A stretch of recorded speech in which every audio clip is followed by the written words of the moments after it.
श्री गणेशाय नमः, श्री सरस्वत्यै नमः, श्री गुरुभ्यो नमः, श्री मातृपितृभ्यो नमः, श्री कुलदेवताभ्यो नमः. ओम श्री परमात्मने नमः.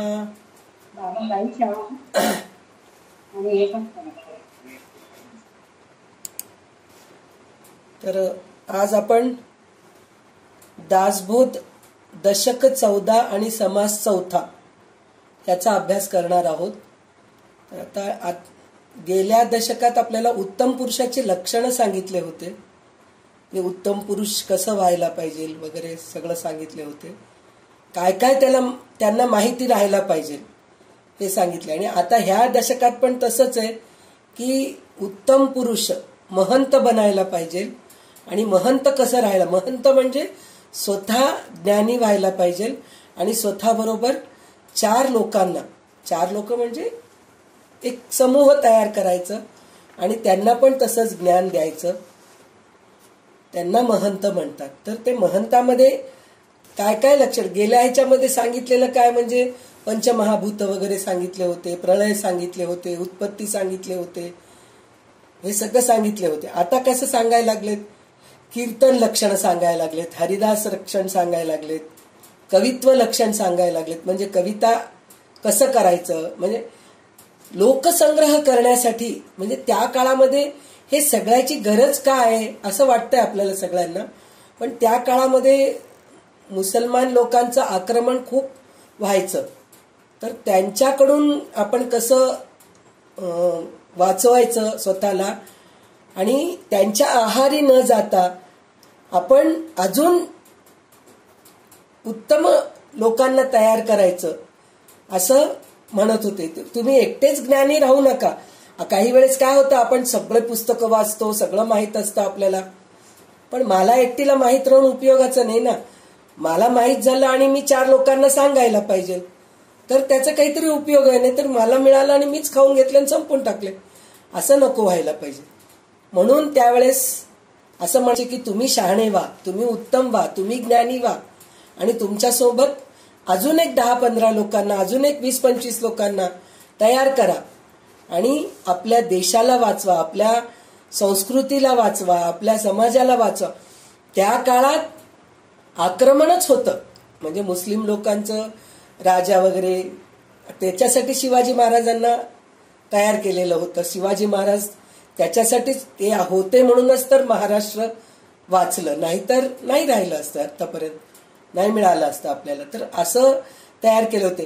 पण आता काय झालंय, आपल्याला सुद्धा आपण ज्ञानी व्हावं आणि आपल्यासोबत 10 लोकांना ज्ञानी बनवावं, हे आता सुद्धा लागू आहे. कारण काय, कारण आता आपली संस्कृती सगळं बुडायला लागली. कोणाला देवधर्म नकोय, की कथा कीर्तन नकोय, प्रवचन नकोय, देवांचे काय म्हणतात महात्म्य ऐकायला नकोय, स्तोत्र म्हणायला नकोय, लवकर उठायला नकोय. सगळं रात्री मग 12 वाजेस्तर बसायचं आणि मस्ती करायचं, गाणे म्हणायचं, नाचायचं, दारू प्यायचं, हेच सगळ्यांना आवडायला लागले. भजन कीर्तन, गोंधळीला या म्हणजे कोणी येणार नाहीत. आमच्या घरी गोंधळ आहे हो, या म्हणून बोलावलं तर कोणी येणार नाहीत. पण तेच आमच्या घरी पार्टी आहे म्हणून म्हणलं की मग सगळे येतात, मग छान सूटबूट घालून सगळं करून येतात. हे असं होतंय. तर ते संस्कृती बुडू नये, आपले संस्कार बुडू नये, म्हणून आता आपल्याला हे करणं जरुरी आहे. म्हणजे रामदास स्वामींनी म्हणा किंवा कोणतेही संत सत्पुरुष म्हणा, जे काही लिहून ठेवले फक्त त्या काळालाच अनुसरण असं नव्हतं आणि नाहीये. आता सुद्धा ते कामाला येतंय. तर त्याच्यासाठी म्हणून आपण हे सगळे लक्षणं ऐकून ठेवावं. आपण कीर्तनकार बनू शकलो नाही किंवा आपण हरिदास बनू शकलो नाही, आपण कविता करू शकलो नाही तरी हरकत नाही, पण कीर्तन ऐकू शकतो, हरिकथा ऐकू शकतो किंवा कविता ऐकू शकतो, गाणे ऐकू शकतो, असं सगळं काही आपण करू शकतो. तर त्याच्यासाठी म्हणून आपण हे दासबोधातील हे सगळे समास आपण अभ्यासूया. तर आज आपल्याला विमलताई वाचून दाखवतील. तर विमलताई सुरू करा. राम समाधान. गणेश शारदा शैव सद्गुरु सज्जनस्तथा आराध्य दैवतं द्विजं सर्वमेरघुनन्दन गणेश शारदा सद्गुरु संत सज्जन फळेश्वरी सर्व ही माझा रघुवीर सद्गुरु रूपे माझे आराध्य दैवत परमगुह्य गुह्यातीत गुह्यपणाची मात न चले तेचे योग जातो मरुदंश क्षितितले संबोधयन सज्जना ग्रंथंगरचनं पुण्यजनकं विदासमोदादिनं व्यक्तीच्या पचनेन सर्वविदुषां कान्तापहारी सदा तोजं मुक्तिकरक्षितो विजयते बीजामदासो गुरुः मला वाटते अंतरित्वा वसावे जादात बोधासित्वा बोधवावे अपत्या परिपाववी प्रेमग्रासा महाराज या सद्गुरुरामदासा ब्रह्मानंदं परमसुखदं केवलं ज्ञानमूर्तिं वन्दासीतं गगनसदृशं तत्त्वमस्यादिलक्ष्यम् एकं नित्यं विमलमचलं सर्वं साक्षिभूतं भावातीतं नित्यगुणरहितं सद्गुरुतं नमामि गुरुर्ब्रह्मा गुरुर्विष्णु गुरुर्देव ईश्वरः गुरुसाक्षात् परमः तस्मै श्रीगुरवे नमः अनेन तु देवो भगवान् श्रीरामचन्द्र पूर्वेषामस्माकं कुलदैवतं श्रोता वक्ता श्रीरामसमर्थ जयरघुवीरसमर्थ कारिके पूर्णवैराग्य जाती वशिष्ठा परिज्ञानमृता नमस्कार माझा जय जय रघुवीर समर्थ दशक 14वा समास चौथा कीर्तन दक्षिण श्रीराम कलियुगी करावे वर कोमळ कुशल गावे कठीण कर्कश सांगावे एकीकडे श्रीराम खटखट कुंतून टाकावी भाषण करावे खरे खोटे खवळो नेलावी कुठली आपली श्रीराम गर्भगाणे गाऊ नये गाता गाता कळू नये गोप्यगीत गरजू नये वनगावे श्रीराम दष्टमी त्रिजसनी स्मरतानी घसरू घसा खाणे घुमघुमवली घुमणे योग्य नव्हे श्रीराम नाना नामे भगवंताची नाना दाने सद्गुणाची नाना किसने कीर्तीची अद्भुत करावी श्रीराम चकचक चुकवे चकचक चुकावेना राचसावट बाळावेना चरचर चिरचर लागेना असे करावे श्रीराम छळ छळ छळना करू नये छळिता छळिता छळू नये छळण छळना करू नये कोणी एकाची श्रीराम जी जी जी जी म्हणावे ना जो जो दागे तो तो पावना जप जप जनी जनादना संक्षिप्त करावे श्रीराम शिरके धरे पाझरे जळ झळके दुरे झळाळ झळझळा झळकती सकळ प्राणी तेथे श्रीराम या या या या म्हणावे न लगे या या या या पाव न लगे या या या या पाहिलं न लगे सुबुद्धाशी श्रीराम टक टक टक करू नये टाळाटाळी चुकवू नये टम टम टम टम लावू नये कंटाळवाणी श्रीराम ठस ठोंबत ठाकावेना छक छक छक करावेना ठाके ठाके छमके छसावेना मूर्ती ज्ञान श्रीराम दळमळ दळमळ जपू नये डगमग डगमग कामा नये दंडळ दंडळ चुकवू नये एकांतपणे श्रीराम दिशाळ धारा झळती कुंचे ढोबळा झसकन डुबेनाचे गळे चुला दिगंगांचे कंटाळवाणे श्रीराम नाना नेटक नागर नाना नंद गुळांगर नाना नेमक मधुर नेमस्त गाणे श्रीराम काळ तुंबरे ना तानमाने काळबद्ध तंत गाणे तूच कार्तिक चने म्हणे तल्ली नव्हती श्रीराम थरथरा थरकती रोमांच थै थै थै करे उंच थिर थिर थिरावे नाच प्रेमळ भक्तांचा श्रीराम दक्ष दाक्षिण्य दाटले वंदे प्रवंदे कोंडाटले दम दम डुमडुमो लागले जगदांतर श्रीराम दूच तूच धावून आला धिंग बुद्धीने धिंग झाला ढाके ढाके डोकला रंगा बघा श्रीराम नाना नाटक नेटके नाना माने कोटके नाना नेमका अनेके विद्या पासले श्रीराम पाप पळून गेले श्री पुण्य पुष्कळ प्रभदेवरी फळ करतो फळे अंतरी चचक लागे श्रीराम फुकच फाकच फचवणे नाही फचक सुगडी पिंडा नाही फिक्के फस्तच फुल नाही मका द्यानीला श्रीराम बरे बरे बरे म्हणती बाबा बाबा गंड कैती बळे बळेची बळावेची असे लागली श्रीराम. भला भला यती भला भला भलावती भक्तिभावे भव्य अनेची भूषण भाविक लोकी परोपकारे श्रीराम. मानिल तरी मानावे म्हणे मत्तन वावे नव्हते नेहमी बहुत जाणे म्हणितले तर आहे श्रीराम. त्याचे टोकते एकापासून येऊन येऊन याची झाल्याची या या या या असे तयाची म्हणावे न लगे श्रीराम. रागरंग रसाळ सुरंगे अंतर संगीत रागे रत्न परीक्षा रत्नामागे धावती लोक श्रीराम. लवलगा लवती लोचना लपलगा लपले मन लपलपो लपचिंचन आवडीने श्रीराम. वचने वावली वदेना वावली वने वसेना भक्तसुरे निवभिजना विनीत होऊन श्रीराम. सारा सार समस्ताला शिकवू शिकवू जनाला सैच संगीत सज्जनाला खरे वाटे श्रीराम. खरे खोटे खरे वाटले खरखर खरखर खरखर खरखर कोणतले खोटे खोटेपणे केली खोटे म्हणण्या श्रीराम. शहाणे शोधिता शोधेना शास्त्रार्थ श्रुती बोधेना सुखशारिका समेना शब्द तयाचा श्रीराम.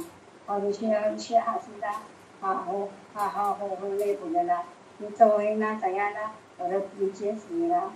लक्षावे लक्षिता अलक्षी लक्षिले लोचनाचे लक्षी रंगले नयेचे अलक्षी विहिंग वाढले श्रीराम. क्षेत्रज्ञ शोभतो क्षमेने क्षमोना क्षमवितो क्षमणे शोभणे क्षेत्रज्ञते सर्वांठाई श्रीराम. इति श्री दासबोधे गुरु शिष्य संवादे कीर्तन लक्षण नाम समास करता संपन्नी. तर आपण गेल्या 13व्या दशकामध्ये ते 14व्या दशकामध्ये ह्याच दशकामध्ये तिसरा समास आपण कवित्व लक्षण बघितलं होतं. तर ते कवित्व निरूपण कवित्व कळा निरूपण म्हणून आपण बघितलं होतं. तर कवी कसं राहायला पाहिजे कविता कसं करायला पाहिजे ह्याचं सुंदर उदाहरण इथंच दिसतंय आपल्याला. रामदास स्वामींनी ह्याच्यामध्ये तुम्ही बरेच लोक लक्ष देऊन बघितलं असताल की ह्या समासामध्ये क ख ग घ ङ अक्षरमाला आहे. सुरुवातीचे जे शब्द जे अक्षर आहेत की नाही ते क ख ग घ ङ च छ ज झ य ट ठ ढ ढ ण त थ द ध न प प ब भ म असं य र लवक्ष हळक्षत्रज्ञ असं पूर्ण आहे. तर काही ठिकाणी त्यांनी काय केलेले फक्त म्हणजे कविता जुळून यायसाठी म्हणून त्यांनी काय केले न साठी न वापरलेत य साठी य वापरलेत न साठी न वापरलेत श साठी स ळ साठी ल असं वापरले. बाकीचं काही हे नाहीये पण व्यवस्थित व्यंजन पूर्ण वापरलेले. तर हे ह्याच्यात खूप महत्वाची गोष्ट आहे की हे लक्ष देऊन बघायला पाहिजे. आणि त्याच्यामध्ये त्यांनी किती सुंदर म्हणजे पहा आपण याच्या अगोदर आशाताईंनी राघवेंद्र स्तोत्र अक्षरमाला वाचून दाखवले होते. ते तर पूर्ण 52 अक्षरांचंच आहे. म्हणजे अ आ ई स्वर आणि व्यंजन दोन्हीचे अक्षरमाला आहे. आणि त्याच्यातून ते राघवेंद्र स्तोत्र स्तुती निर्माण केलेलं आहे. तर ते ऐकलं होतं. पण इथं रामदास स्वामी एक समासच त्यांनी भरून टाकलंय की कसं असतं कविता करणं कसं आहे. म्हणजे कुठल्याही शब्दापासून आपण कुठल्याही अक्षरापासून कोणतेही शब्द घेतो आणि त्या शब्दापासून जुळवाजुळवी करून आणि व्यवस्थित ते समास तयार केलेले आहे. त्याच्यामध्ये त्यांनी किती छान सांगितलेत. क पासून पहा किती शब्द त्यांनी एकत्र जुळवून एक ओवी निर्माण केलेत पहा. कलियुगी कीर्तन करावे क क क केवळ कोमल कुशळ गावे कठीण कर्कश कुरटे सांडावे एकीकडे. म्हणजे बघा विचार करा म्हणजे कीर्तनामध्ये काय काय पाहिजे. कलियुगामध्ये कीर्तनच महत्वाचं आहे. म्हणजे नामस्मरण कीर्तन हे महत्वाचं आहे. कारण पूजा अर्चा करणं हेच फार कठीण झालंय. म्हणजे कर्मकांड जे आहे यज्ञ करणं हे सगळं म्हणजे आजकाल एकतर पैसा भरपूर पाहिजे त्याच्यासाठी जागा पाहिजे आणि सगळ्यात महत्व म्हणजे यज्ञ करणं मोठमोठे पूजा करणं हे सगळ्याला पंडित पण तितकेच चांगले पाहिजे असतात. कुठल्याही पंडितांना आणलं आणि यज्ञ करवलं असं नाही चालत. ते सामवेद शिकलेले राहायला पाहिजे, अथर्ववेद म्हणजे चार वेद त्यांना यायला पाहिजे, पंडित राहायला पाहिजे, सगळ्या गोष्टीचं ज्ञान राहायला पाहिजे, उपास तापास व्यवस्थित करायला. आजकाल कुठल्याही पंडितांना सुद्धा उपास करणं जमत नाही, कारण डायबिटीज आहे, शुगर आहे, बीपी आहे, त्याच्यामुळे उपास करू शकत नाही. गोळ्या घ्यायच्या असतात, मग काहीतरी खाऊन घेतो, मग आम्ही गोळी घेतो. मग हे सगळं केल्यापेक्षा कीर्तन, हरिकथा, गायन, भजन, नामस्मरण ह्याच्यानी जे पुण्य मिळतं तेवढंच पुण्य आपल्याला यज्ञामध्ये सुद्धा मिळतंय. तर त्याच्यासाठी म्हणून हे कीर्तन वगैरे करणं खूप चांगलं आहे कलियुगामध्ये, म्हणून आपल्याला सांगितलंय. म्हणून त्यांनी क पासून किती सुंदर, कलियुगी कीर्तन करावे, केवळ कोमल कुशल गावे, म्हणजे कोमल सुंदर असं गाणं गावं, कुशलतेने गावं, कठीण कर्कश कुरटे सांडावे, म्हणजे कठीण ज्या गोष्टी आहेत त्या सगळ्या सोडून द्या. म्हणजे काही काही वेळेस कर्कश वाटतं पहा, आपल्याला ऐकावं वाटत नाही. ते काहीतरी चाललंय बाबा, वेडवाकडं काहीतरी गाणं म्हणतायत, काहीतरी चाललंय, ते ऐकावं वाटत नाही, असं नको व्हायला पाहिजे. म्हणून त्यांनी सांगितले ना, कठीण कर्कश कुरटे सांडावे एकीकडे, असं म्हणून सांगितलंय. पुन्हा ख पासून खटखट खंटून टाकावे, खळखळ खळांसी न करावे, खरे खोटे खवळून नेंदावे, वृत्ती आपुली म्हणून सांगितले. म्हणजे भांडण तंटा सोडून द्यावे, दुष्टांबरोबर विरोध करू नये, खऱ्या खोट्याच्या खेचाखेचीत आपली वृत्ती भडकू देऊ नये. झालं बाबा, आता ते खरं खोटं करत आपण कोर्टात आहेत काय खरं खोटं करत बसायला. तर ते असं म्हणजे इतकं असं सांगितले. ग पासून गर्व गाणे गाऊ नये, म्हणजे गर्व आपण इतक्या अहंकारामध्ये, मला सुंदर गाणं म्हणता येतं, मी आलाप सुंदर घेऊ शकतो. जर तुम्ही कीर्तनामध्ये जर गाणंच म्हणत बसलात तर देवाची महती केव्हा सांगताल, देवांचे चरित्र केव्हा सांगताल, देवाबद्दल म्हणजे चांगले आपल्याला ज्ञानाच्या गोष्टी सांगणं कुठे गेलं. नुसतं मला गाणं खूप छान म्हणता येते ह्याच गोष्टीमध्ये जर गेलं, मग ते कीर्तनाची मजा जाऊन काय होतं, गाण्याची मजा निर्माण होते. तर तिथं काय म्हणतायत, गर्व गाणे गाऊ नये, गाता गाता गळो नये, गोप्य गुंज गरजो नये, गुण गावा. म्हणजे काय, देवाचं गुणगान करा तुम्ही. नुसतं गाणं मला आलाप म्हणता येते, मी माझा आवाज सुंदर आहे म्हणून नुसतं गाणंच म्हणत बसलात, आलाप देत बसलात, तर मग तिथे ते कीर्तनाची मजा नाहीये. म्हणजे ते अक्षरमाला घेऊन आपल्याला ज्ञान पण देता येते. नुसतं अक्षरमाला घेतले, अ आ इ व्यंजन घेतले, क ख ग ग म्हणून घेतले, तसं नाहीये तिथं. म्हणजे इतकं सुंदर, म्हणजे स्वतः म्हणतात ना, पहिले आपण करावं मग दुसऱ्यांना सांगावं. आपण कसं असतो, लोकांना सांगे ब्रह्मज्ञान, स्वतः कोरडे पाषाण. आपल्याकडे काहीच नाहीये पण लोकांना मात्र सगळं सांगत बसतो. पण रामदास स्वामी स्वतःच इतके सुंदर कवी होते, त्यामुळेच एवढं मोठं दासग्रंथ निर्माण झालेले.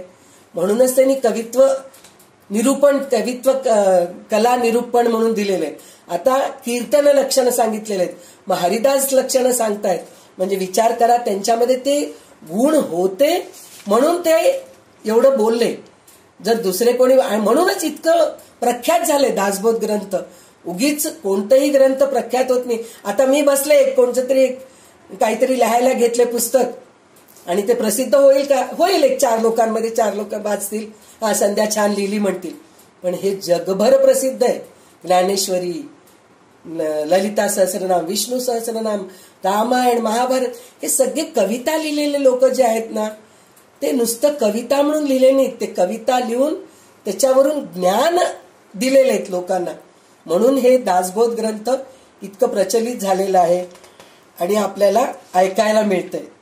तर आता ह्याच्यामध्ये सगळं काही आपण व्यंजन घेऊ शकत नाहीत, पण त्यातले थोडेसे आपण काहीतरी असं बघूया.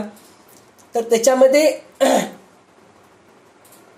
या या या या म्हणावे न लगे, या या या या उपाव न लगे, या या या या काही न लगे, काहीच न चले सुबुद्धासी म्हणून सांगितलं.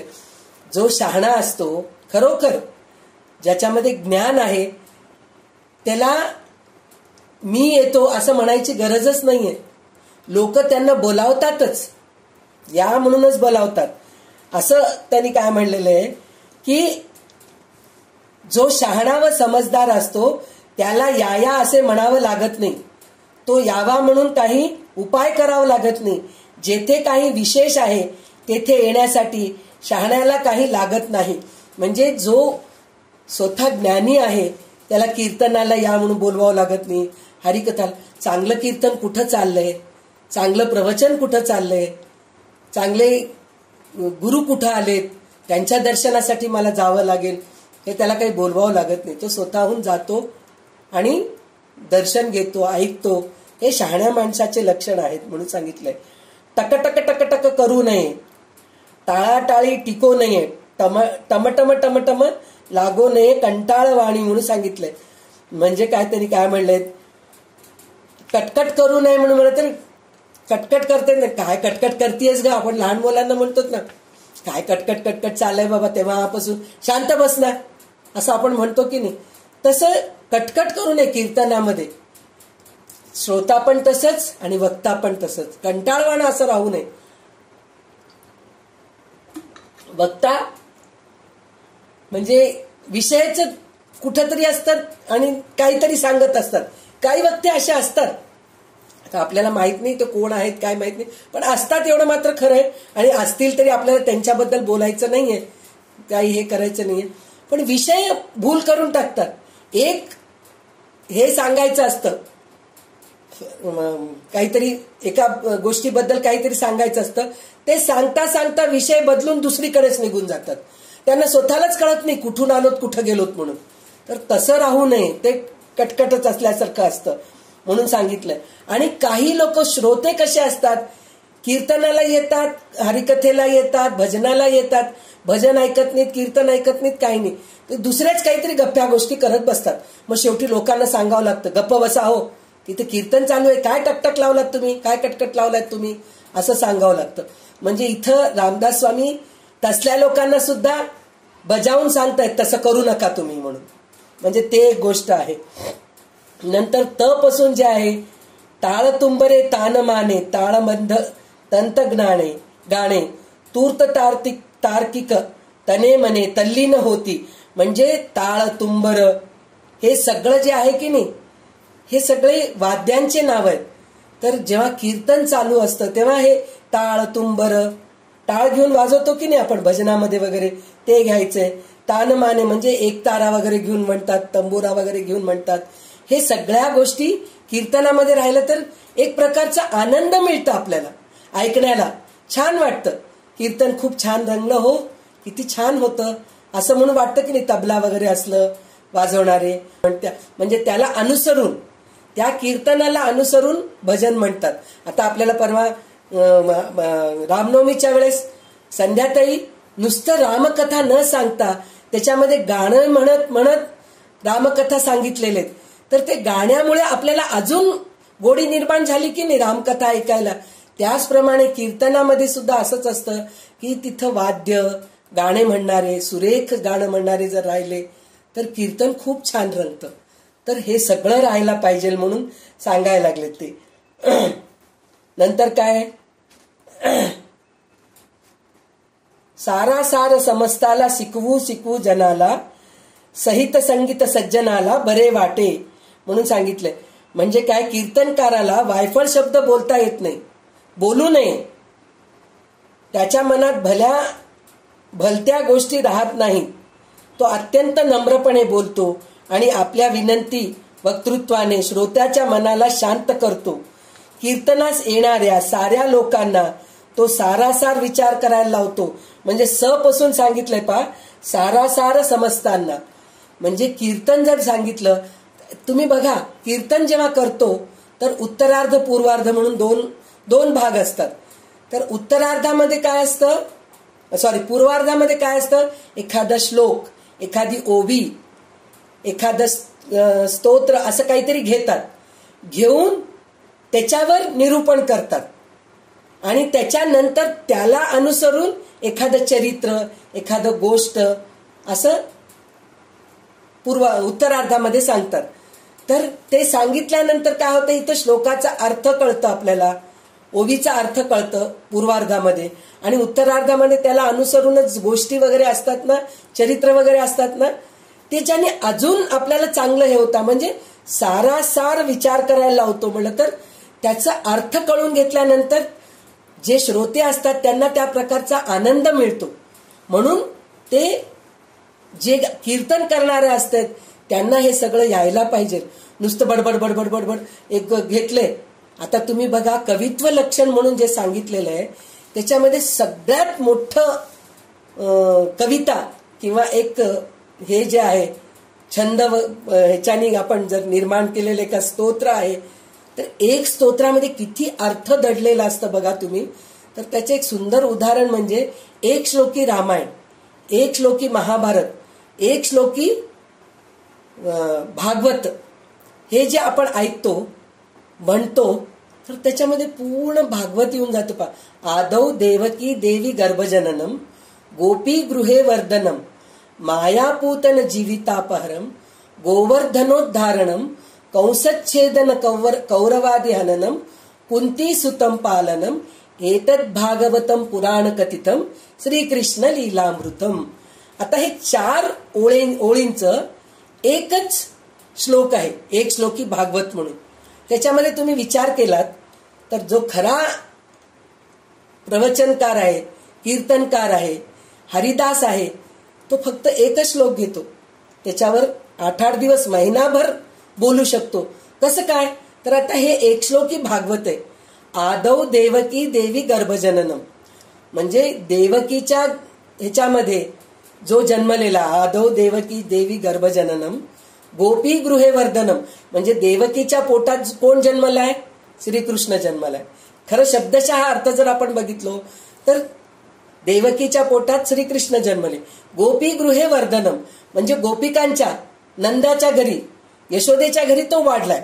गोपी गृहे वर्धनम माया पूतन जीवितापहरम म्हणजे पूतनेचं नाश केलंय, म्हणजे तिला उद्धार केलाय तिचा. गोपी गृहे वर्धनम मायापूतन जीवितापहरम गोवर्धनोद्धारणम म्हणजे गोवर्धन पर्वताचं उचलून इंद्राचं गर्व हे करून सगळ्या गायी म्हशींना सगळ्यांना पाऊस पाडून आनंद दिलेला आहे. गोवर्धनोद्धारणम कंसच्छेदन कौरवादी हननम म्हणजे कंसाला मारून टाकले, म्हणजे एका राक्षस वृत्ती स्वतःचे मामा राहून त्याला मारून टाकले. आणि कौरवादी हनन म्हणजे कौरवांच्या सारख्या लोकांना अर्जुनातर्फे मारवलं त्यांनी. कुंती सुतम पालनम म्हणजे कुंतीच्या मुलांना, सुतम कुंतीचे सुत म्हणजे मुलं, त्यांना रक्षण देऊन त्यांचं उद्धार केले. एतद भागवतम पुराण कथितम श्रीकृष्ण लीलामृतम म्हणजे भागवतामध्ये एवढंच आहे, झालं एवढंच आहे. ह्या श्लोकाचा शब्दशः अर्थ पाहिलं तरी एवढंच आहे. पण एक एक ओवीचं तुम्ही जर अर्धा तुकडा जरी करून बघितलात तर त्याच्यात किती गूढ अर्थ आहे बघा तुम्ही. आदौ देवकी देवी गर्भजननम म्हणजे देवकीच्या पोटात कसा आला तो, काय झालं, देवकीचं लग्न झालं, कंसांचा आकाशवाणी झाली, हे असं छोट्या छोट्या गोष्टी करत एक दिवस जातं. गोपी गृहे वर्धन म्हणून मग गोपीच्या घरामध्ये कसा आला तो, नंदाच्या घरी कसा आला, मग गोपिकांच्या गोपाळांच्या सह तो कसं लोणी चोरायचं वगैरे ते सगळं कसं लीला वगैरे त्याच्यासाठी 1-2 दिवस जातात. मग नंतर काय म्हणतात आपले पूतनाचं वध केले, ते फक्त पूतनाचं एकच नाव घेतलं तर कितीतरी राक्षसांना मारून उद्धार केलेले आहेत त्यांनी, तर त्याचे कितीतरी दिवस त्याच्यामध्ये निघून जातात. मग नंतर कुंती सुद्धा पूतना कौरवादी हनन म्हणून सांगितले, सॉरी आदौ देवकी देवी गर्जन गोपी गृहवर्धन मायापूतन जीवितापारम गोवर्धनोद्धारण. फक्त गोवर्धनोद्धारण एकच सांगितलेलं आहे त्यांनी, गोवर्धन पर्वत उचलले आणि ते झाले म्हणून. पण तशा कितीतरी लीला केलेल्या आहेत त्यांनी. यमुना नदीमध्ये जाऊन ते सर्पाला कालिया मर्दन केलेले आहेत, असे कितीतरी आहेत गोष्टी. ते झालं. त्याच्यानंतर जे आहे कंसच्छेदन कौरवादी हननम म्हणजे स्वतःच्या मामाला, फक्त कंसालाच मारलेत का त्यांनी, नाही, अशा कितीतरी राक्षसवध म्हणजे तिथं जाऊन युद्ध करून म्हणजे त्याच्या आजी आजोबांना, त्याच्या आई वडिलांना ज्या तुरुंगामध्ये ठेवले होते त्याच्यातून त्यांनी बाहेर काढलं श्रीकृष्णाने. मग त्याच्यानंतर त्यांनी काय केले, कौरवादी हननम म्हणजे कौरव जे दुष्ट झाले होते, म्हणजे यदा यदा ही धर्मस्य ग्लानिर्भवती भारत अभ्युत्थानम अधर्मस्य तदात्म्यानं सृजाम्यहम् परित्राणाय साधूनां विनाशाय च दुष्कृतां धर्मसंस्थापनार्थाय संभवामी युगे युगे. म्हणजे जेव्हा जेव्हा अधर्म जेव्हा वाढत राहतं आणि धर्माचं कमी होत राहतं त्यावेळेस भगवंत स्वतः अवतार घेतात आणि परित्राणाय साधूना म्हणजे साधू लोकांना संरक्षण देऊन विनाशायच दुष्कृता म्हणजे दुष्ट बुद्धीच्या लोकांना मारून धर्मसंस्थापनार्थाय संभवामी युगे युगे त्याच्यासाठीच तर जन्म घेतले होते. म्हणून कंसाचं झालं, शिशुपालाचं झालं, अशा कितीतरी राक्षसवध केलेले आहेत. नंतर कौरवांचे तर 100 कौरव होते, त्यांचे मुलं वगैरे त्याच्यानी सगळं नाशच केले. तेवढंच काय स्वतःचे यादव कुलाला सुद्धा त्यांनी प्रत्यक्ष बसून बघितलेले नाश कसं होतंय. होऊ दे म्हणले, झालं त्यांचं पाप सगळं भरलेलं आहे आता, तर त्याचं सगळं हे होऊ दे म्हणून ते बघितलेले आहेत.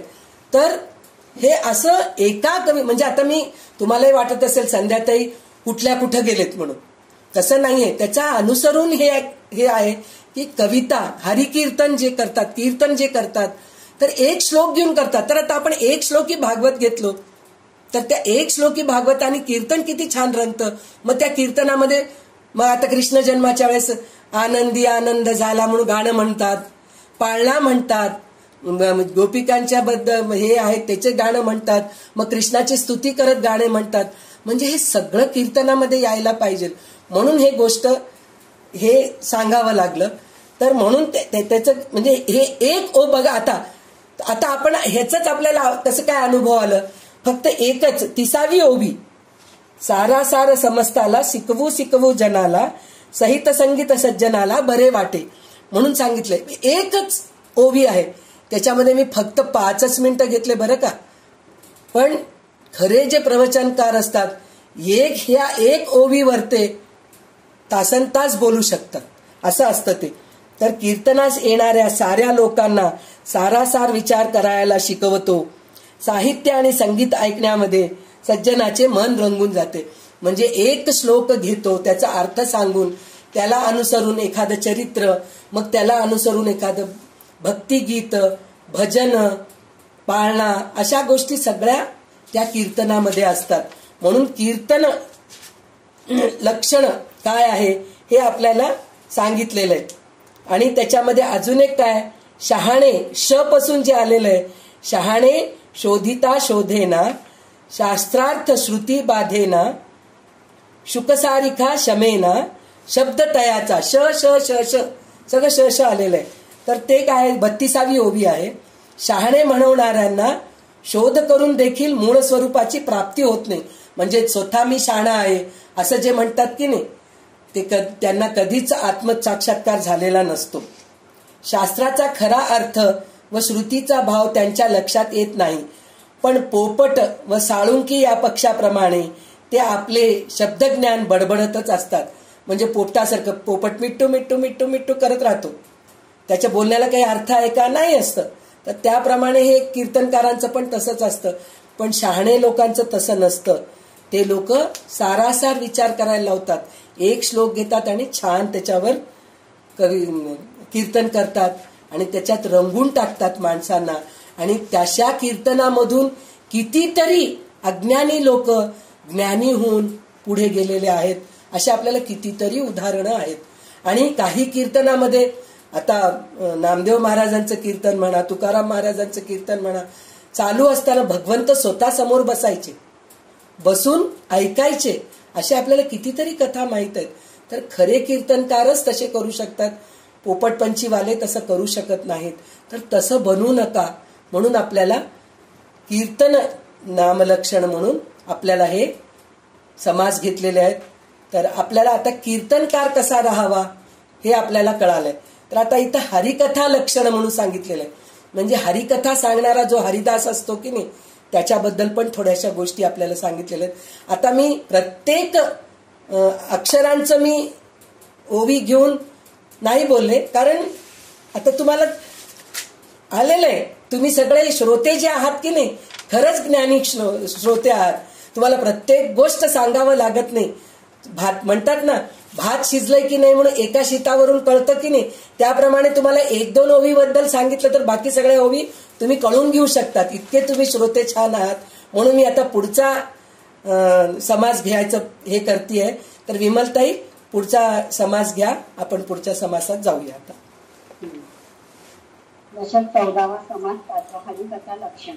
श्रीराम मागा हरिकथेचे लक्षण शोधित केला होता प्रस्तुत सावध होता तक्षण हरीच होता आता. श्रीराम हरिकथा कशी करावी रंगे कशी भरावी याने पावीचे पदवी रघुनाथ कृपेची. श्रीराम सोने आणि कळीमुळे वृक्षदंडा दाबती फळे गौल माधुर्य रसाळे कविते अपूर्वाचा. श्रीराम तैसा हरिदासा आणि विरक्त ज्ञाता आणि प्रेमळ भक्त उत्पन्न आणि व्याधरहित संयमी अपूर्वता. श्रीराम रागज्ञानी काळज्ञानी सकळ कळा ब्रह्मज्ञानी निराभिमानी वर्तुजनी परिजयी अपूर्वता. श्रीराम मच्छर नाही दयाशी तो अत्यंत प्रिय जसज्ञासी चतुरांगद आणि मानसी अंतरनिष्ठ. श्रीराम जयंत्यादिके नाना कर्मे येथे क्षेत्रे जे अपूर्वे येथे वसिते देवादिदेवी कामचरित्रे. श्रीराम तया तीर्थाचे जन मानसी शब्दज्ञानी मिथ्यामती या कामाला शिलकी शोधेला पैसा. श्रीराम निर्गुण नेले संदेहाने सगुण नेले ब्रह्मज्ञानी योगी करे अभिमानी व सतीले. श्रीराम पुढे असता सगुण निर्गुण कसा जे करती प्रतिपादन उच्छेदती त्याची परसमर्थ. श्रीराम ऐथिन की जे हरिकथा अंतर पडे उभय पंथा परिस लक्षणे आता हरिकथेची. श्रीराम सगुण मूर्ती पुढे भावे करुणा कीर्तन करावे नाना ध्याने वर्णावे प्रतापकीची ते. श्रीराम ऐसे गाता स्वभावे रसाळ कथा बोलवे सर्वांतरी गेलावे प्रेम सुख. श्रीराम कथा रचायाची कोण सगुणी नाणावे निर्गुण न बोलावे दोषगुण होईलाचे सदा. देवाचे वर्णावे वैभव नाना प्रकारे महत्व सगुण ठेवून या भाव हरिकथा करावी. श्रीराम लाथ सांडून धनाची आस्था सांडून धनाची नीचमध्ये कीर्तनाची आवडी धरावी. श्रीराम नम्र होऊन राजदारी निश्चंत दावी लोकांगणी करत काळीचा मुक्तवाणी नाम बोचू गरजावे. श्रीराम एकाची कीर्ती एका पुढे वर्णिता साहित्य न पडे म्हणून या निवारे याची रचेचे. श्रीराम मूर्ती नसता सगुण श्रवणी बैठकी साधू जन कधी अद्वैत निरूपण अवश्य करावे. श्रीराम नाही मूर्ती नाही सज्जन श्रवणी बैठकी भाविक जन कधी करावे कीर्तन प्रस्ताविक वैराग्य. श्रीराम शृंगारिक नवरसिक यामध्ये सांगावे एक क्रियाधिकांचे कौतुक वर्णवण्याची. श्रीराम लावण्य स्त्रियांचे वर्णिता विकार बाधीचे सत्वता धारिष्ठा पाठवून श्रोता करे तत्काळ. श्रीराम म्हणून ते तदावे हे बाधक साधका प्रभावे एका अंतरी ठसावे ध्यान स्त्रियांचे. श्रीराम लावण्य स्त्रियांचे ध्यान कामाकार राजे मन कैसे आठवले ध्यान ईश्वराचे. श्रीराम श्री वर्णिता सुखावला लावण्याचे वही भरकला तो स्वय जाणावा केवला ईश्वरापासून. श्रीराम हरिकसुती भावबळे गेला रंग तो कुंबळे निमिष एक तरी आपळे ज्ञानी परमात्मा. श्रीराम ज्ञानी गुंतले मन कैसे आठवले जन निशंक निर्लज्ज कीर्तन कविता रंग माझे. श्रीराम रागज्ञान काळज्ञान वरज्ञानीशी उत्पन्न अर्थान्वयाचे कीर्तन परिधाने. श्रीराम 56 भाषा नाना कळा पंचमाधुर्य कोपया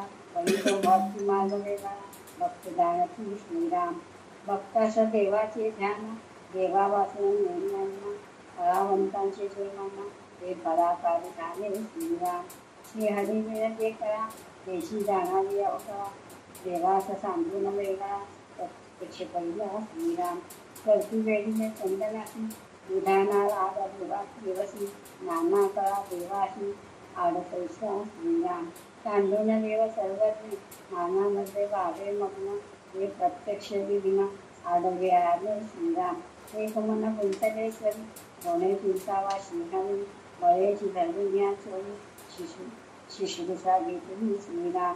कैसा देवाचे दर्शन आढळले आले राजज्ञान. तेणे धरुण्या करा मागे श्रीराम.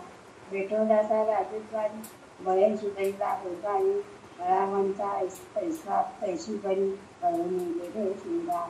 मन ठेवणेश्वरी रोपणे हरी कथा करी. तोची संसारी धन्यदान श्रीराम. दया आणि कथी शिकवली कुठे नीच नदी आवडी. दयास जोडीले सोडी सर्वोत्तमाची श्रीराम. हरी कथा मांडते तेथे सर्व सांगून दाबे तेथे. आदत ते निद्रा दौडून स्वाते. हरिकथेची सादर श्रीराम. हरिभक्ताची घरी ही चतुर्थ्यांकारी. साहेबभूत सर्वांपरी साक्षी तेव्हा ये श्रीराम. त्या नाव हरिदास याची नामे विश्वास. येथून हा तमास कंपन राजा श्रीराम. त्याची श्रीदास बोटे आणि शिष्य संवादे. हरिकथा लक्षण निश्चय नाम वासकात संपन्न श्रीराम. तर आता इथं हरिकथा लक्षण म्हणून सांगितलेलं आहे. म्हणजे कीर्तन कसं करावं, कीर्तनकार कसा असतो हे आपल्याला कीर्तन ह्याच्यामध्ये कळालंय, कीर्तन लक्षण नाममध्ये कळालेलं. तर ते कीर्तन कसं करावं हे हरिकथा लक्षण मध्ये आपल्याला कळतंय. म्हणजे कीर्तन कसं करावं, कीर्तन म्हणजे काय आहे हे त्याने, आणि कीर्तनकार कसा राहायला पाहिजे, कसा असायला पाहिजे, हरिकथा सांगणारा राहायला पाहिजे. कुठलाही विषय हरिकथा किंवा आता शिवाजी महाराज म्हणा, राणा प्रताप म्हणा, अशा लोकांचं चरित्र सांगणारा बाळ गंगाधर टिळक आहे, सावरकर आहे, यांच्याबद्दल बोलणारा असा कीर्तनकार पाहिजे. कुठल्या तरी सिनेमाचे गाणे म्हणेल. आणि काही कीर्तनांमध्ये अजून एक मजा आपल्याला बघायला मिळते की सिनेमाच्या चालीवर ते गाणे असतात. सिनेमाच्या गाण्याचे चाली जे असतात की नाही, भजन वगैरे, तर ते ऐकायला खूप, म्हणजे त्याचा अर्थ खूप छान असेल. मी म्हणत नाही की त्याचे अर्थ चांगले नसतील, काही नाही, पण ते मग ते एक भक्ती रसामध्ये जायच्या ऐवजी मग आपल्याला त्या सिनेमाच्या गाण्याच्या चालीमध्येच आपण थोडं जास्त रंगून जातो. म्हणजे तसं करणाऱ्यांना मी माफी मागते बरं का. तसे भजन म्हणणारे आपल्याकडे बरेच आहेत, मी स्वतः सुद्धा बरेच भजन म्हणलेले आहेत तसे. पण त्याच्यापेक्षा ना असे जे संत सज्जन जे हे केलेले आहेत, कविता केलेले आहेत, भजन केलेले आहेत, त्याचे चाली वेगळे असतात, खूप सुंदर असतात. तर त्या चालीमध्ये व्यवस्थित भजन म्हणणारे राहायला पाहिजे, गाणं म्हणायला यायला पाहिजे. नुसतं कीर्तनकार म्हणजे गोष्टी सांगायला येणं एवढंच नाही. कीर्तनकाराला भजन म्हणायला, गाणे म्हणायला यायला पाहिजे, नृत्य करायला यायला पाहिजे. लोकांना ना आनंदाची जे गोष्टी सांगतात त्यावेळेस त्यांच्या मनामध्ये सुद्धा आनंद उत्पन्न करता यायला पाहिजे, असं बोलायला यायला पाहिजे.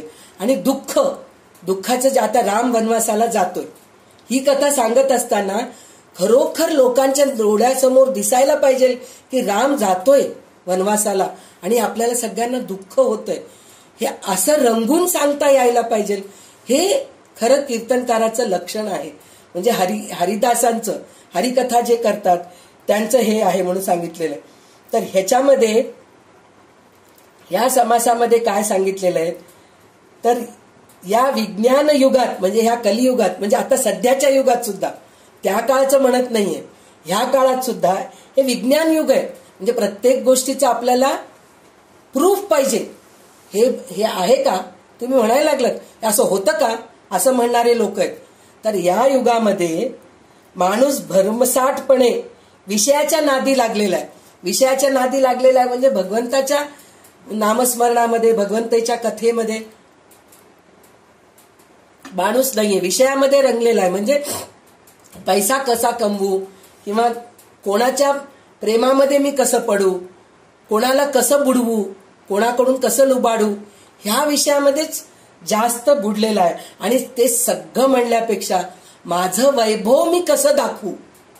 माझ्याजवळ आता सिंगल बेडरूम आहे, मला आता 2 बेडरूमचं घर घ्यायचंय, 2 बेडरूमचं घर घेतलं तर मला 3 बेडरूमचं घर घ्यायचंय, मग मला विल्ला घ्यायचंय, मग माझ्या मुलांसाठी घर घ्यायचंय, अमकं घ्यायचंय, डमकं घ्यायचंय. मग त्याच्यासाठी दिवस रात्र मरमर करायचं, पैसे कमवायचं, ह्याच्यामध्येच माणूस रंगलेला आहे. तर ह्या मार्ग सर्वसाधारणे विषयाच्या नादी लागल्याने हे दोन्ही मार्ग सर्वसाधारणपणे माणसाच्या आवाक्याबाहेर गेलेले आहेत. भक्ती मार्गामध्ये देखील एकांतात बसून भगवंत चिंतन करायची सवय नाही, म्हणजे नाहीये.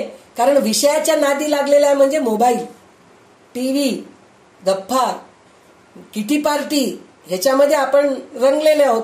मग भगवंताचं चिंतन करायला आपल्याला वेळच नाहीये, सवयच नाहीये, सोय उरली नाही. अशा परिस्थितीत एका विचाराने भारलेल्या समूहामध्ये जे समिष्ट मन किंवा मोठे समूह मन तयार होते, त्याचा फायदा व्यक्तीला करून घेणे शक्य असते.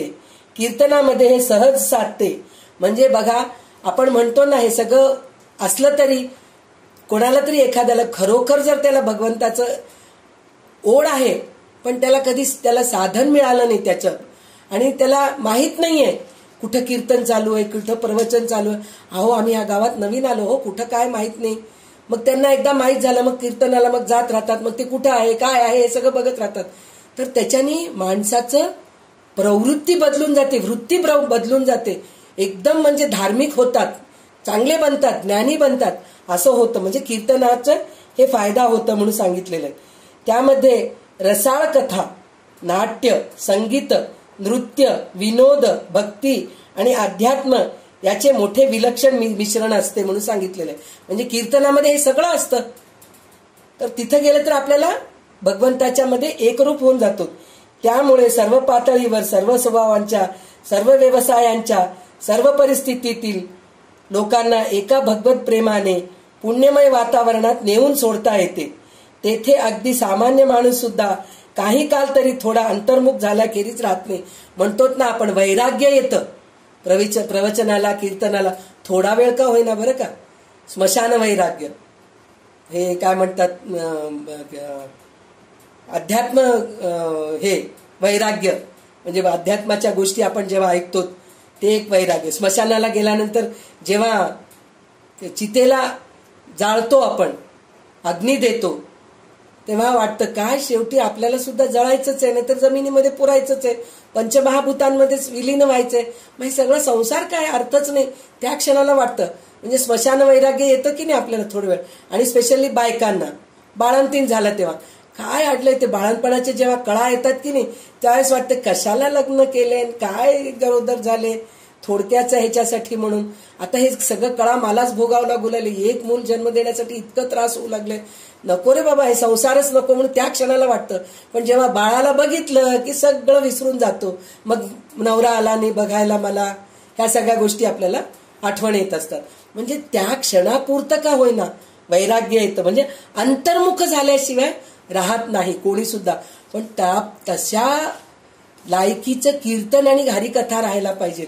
म्हणजे तेव्हा आपण तिथं अंतर्मुख होतो. अशा रीतीने नकळत पेरलेले अंतर्मुखाचे बीज कालांतराने वाढते आणि परमार्थाच्या मार्गावर नेऊन सोडते. म्हणजे ते तात्पुरतं का होईना बीज तिथं रोवलं गेलं ना, पुरलं गेलं जमिनीमध्ये. मग हळूहळू त्याला खत पाणी मिळत गेलं की मग त्याचं झाड होतं, मग वटवृक्ष होऊन जातं, मग वैराग्य खरोखरच प्राप्त होतो.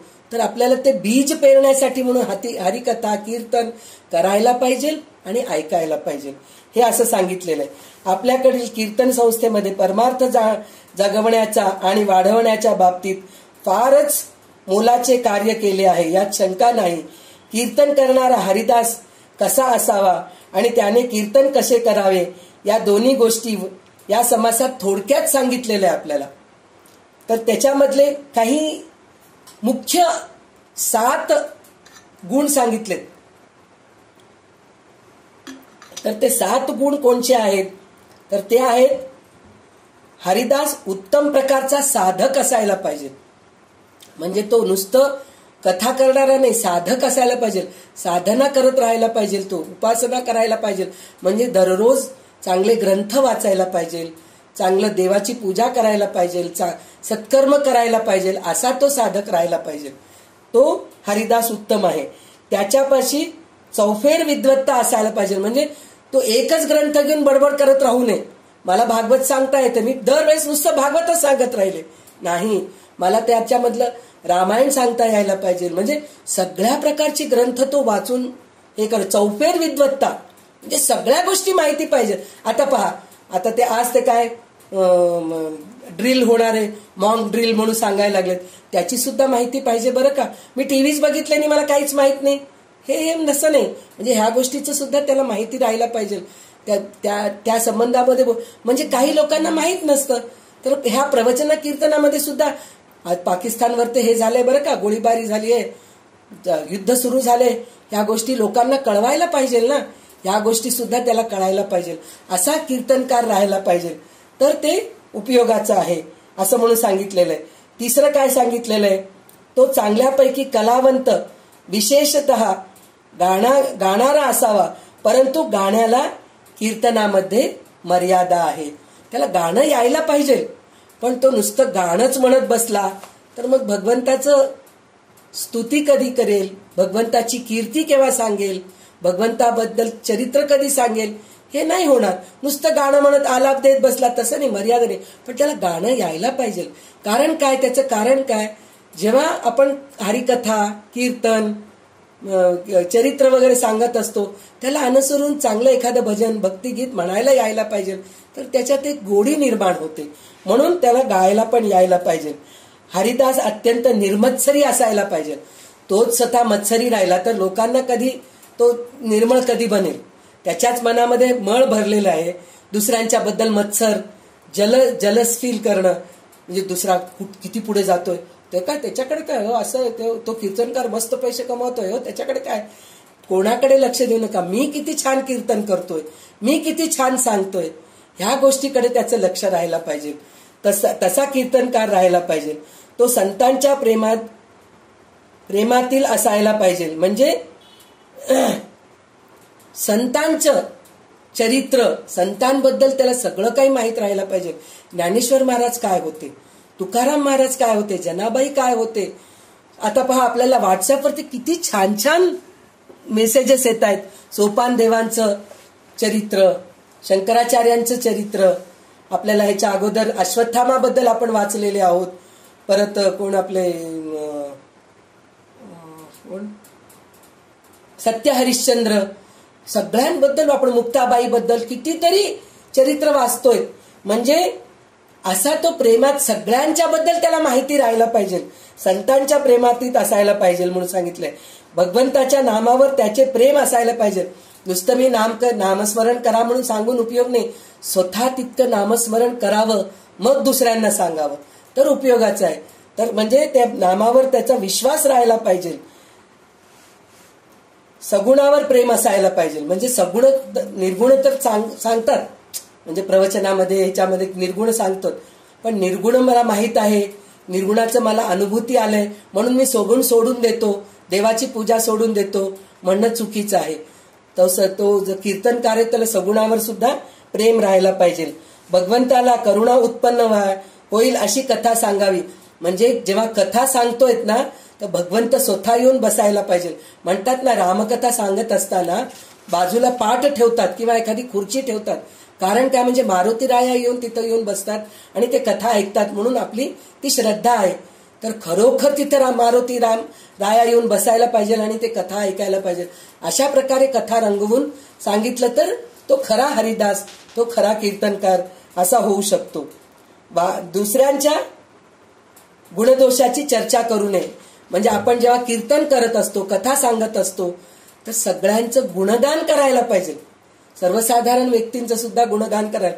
आता आपण कोणाच्या घरी जातोय तर तिथं 4 श्रोते बसलेले आहेत, कथा करत असतो, किंवा ज्यांच्या घरी कथा ऐकायला जातो, तिथं गेल्यानंतर बसून दुसऱ्यांचे चहाडीच करत बसलो, ती बाई अशी होती, ती बाई तशी होतो, माणूस असा आहे, असं हे जर बोलू लागलो तर उपयोगाचं नाही. किंवा वक्ता सुद्धा बोलताना, अहो त्यांच्या घरी गेलो होतो, काय जेवायला पण बरोबर दिले नाही, तो पाणी विचारले नाही, तुझं काय काम होतं, तू हरिकथा करायला गेलास, कीर्तन करायला गेलास, तिथं तुला खायला दिलेत का म्हणून बघतात का. आपले सर्वसाधारण माणसांचं स्वभाव कसा असते, आपण हे प्रत्यक्ष अनुभव घेतलेलेच गोष्टी आहेत. आपण कुठेतरी ह्याला जाऊन आलो, तीर्थयात्रेला जाऊन आलो, तर पहिले आपण काय सांगतो, कधी पण तुम्ही बघा, पहिले तिथं जाऊन आल्यानंतर भगवंताचं दर्शन खूप छान झालं हे सांगत नाहीत, तिकडलं वातावरण कसं होतं ते सांगत नाहीत, किंवा काय म्हणतात ते निसर्ग सौंदर्याचं आपण वर्णन करून सांगत नाहीत. पहिले काय सांग, अहो तिथं गेलो तर प्रसाद काय सुंदर होतो हो, मस्त जेवायला मिळालं पा, सार तर सार झालं होतं, वाटी वाटी भरून पिलोत पा, ताक तर मधुर होतं पा, आणि गुलाबजामुन असली खव्याचे केले होते हो, ते पॅकेटाचे नव्हते. जिलेबी तर जिलेबी हो, काय मस्त होतं. म्हणजे ह्याचंच वर्णन आपण पहिले करतो. म्हणजे हे जे आहे ना, हे कीर्तनकाराला शोभत नाही.